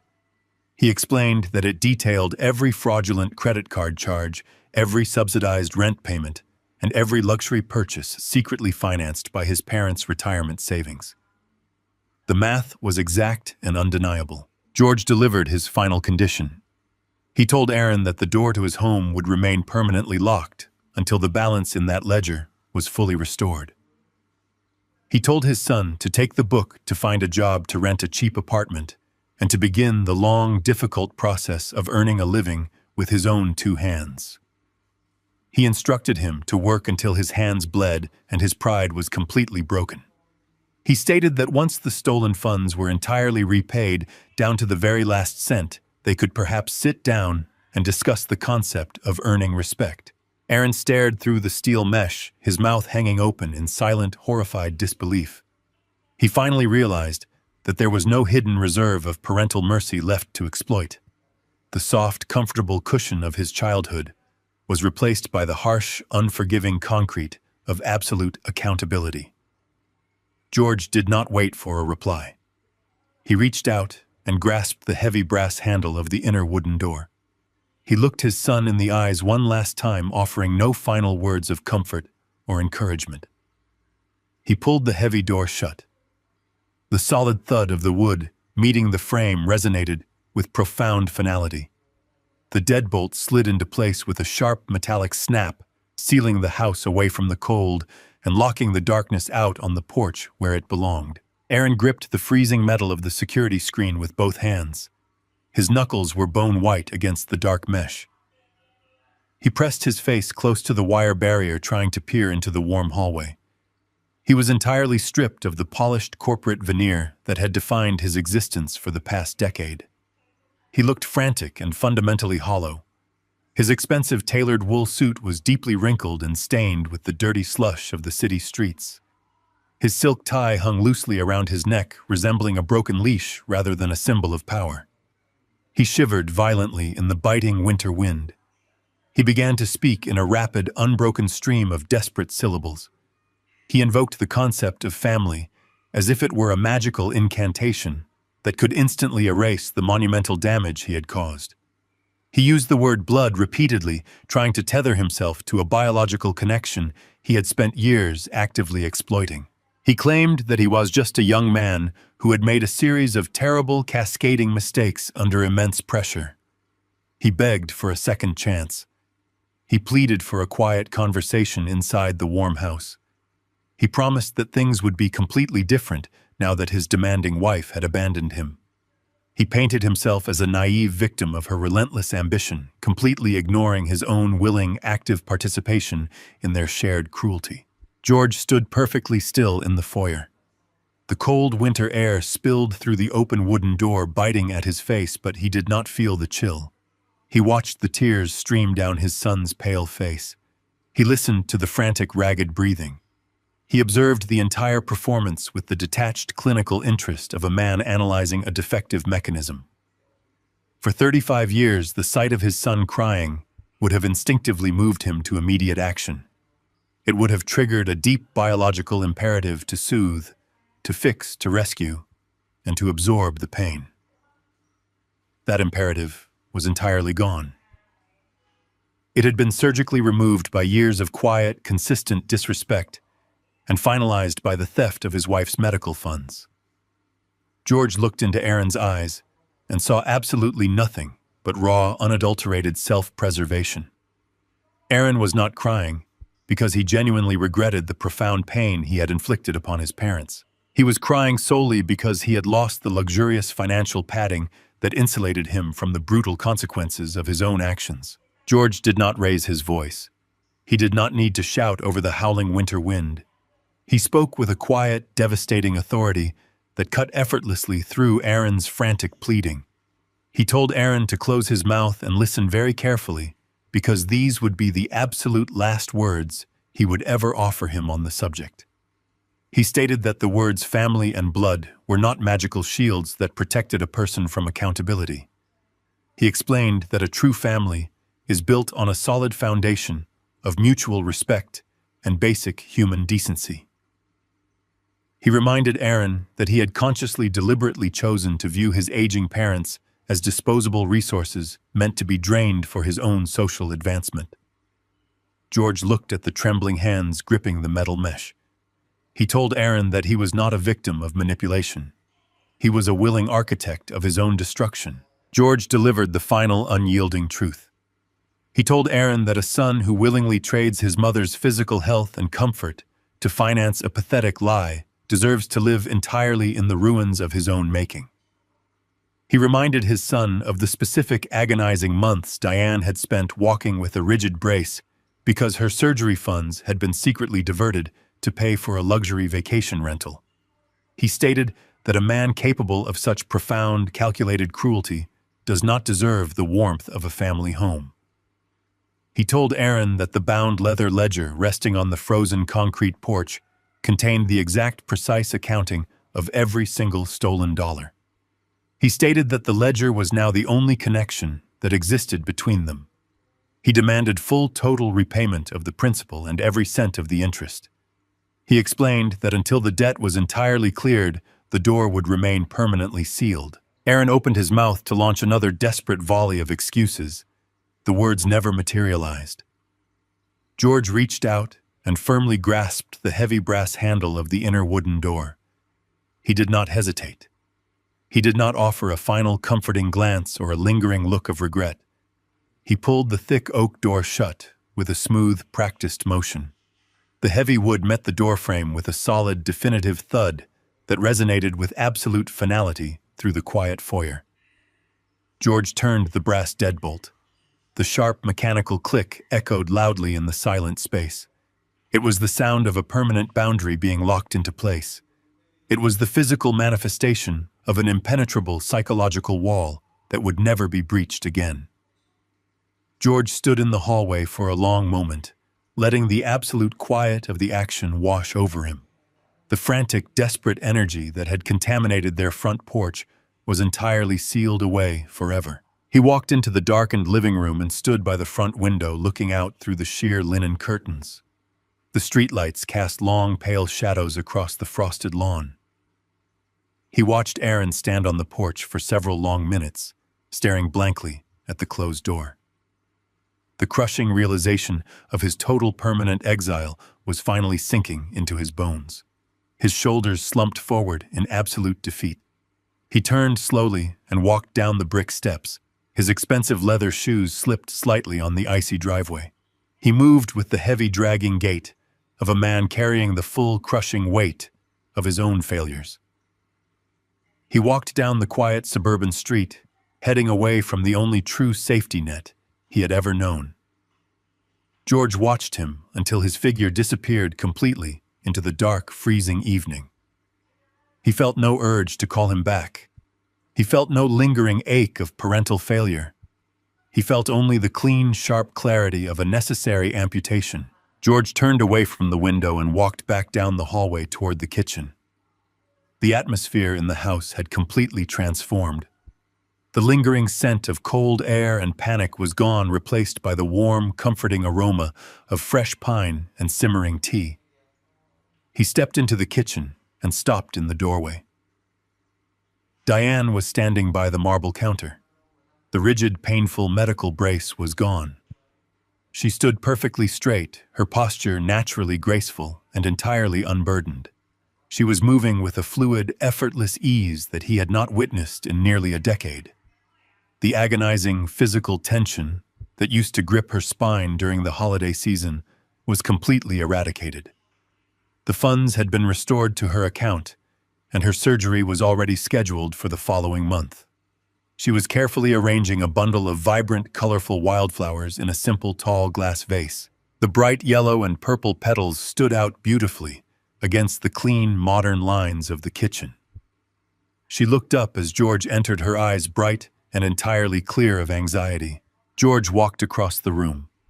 He wrapped his arms gently around her waist and pressed a soft, lingering kiss to her forehead. Her skin was warm and smelled faintly of lavender and vanilla. She leaned into his embrace, resting her head against his shoulder. They stood there together in the quiet warmth of the kitchen, listening to the gentle hum of the refrigerator and the soft bubbling of the tea kettle on the stove.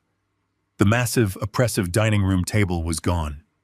The frantic cooking schedules were gone. The toxic, demanding presence of a son who viewed them as unpaid servants was permanently gone.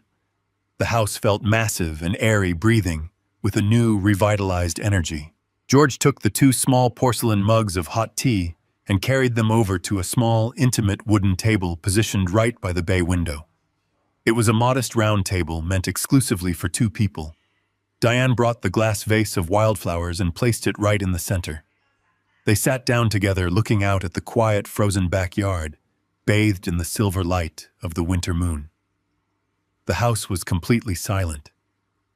It was no longer the heavy, suffocating silence of endured humiliation or unspoken resentment. It was the rich, expansive silence of total, absolute freedom. They sipped their tea, letting the warmth spread through their chests. They did not need to speak about the man walking in the cold outside. They did not need to discuss the past. They simply sat together in the tranquil peace of a home that finally belonged entirely to them. True liberation often requires the painful but necessary severing of toxic bonds, even when those bonds are tied by blood.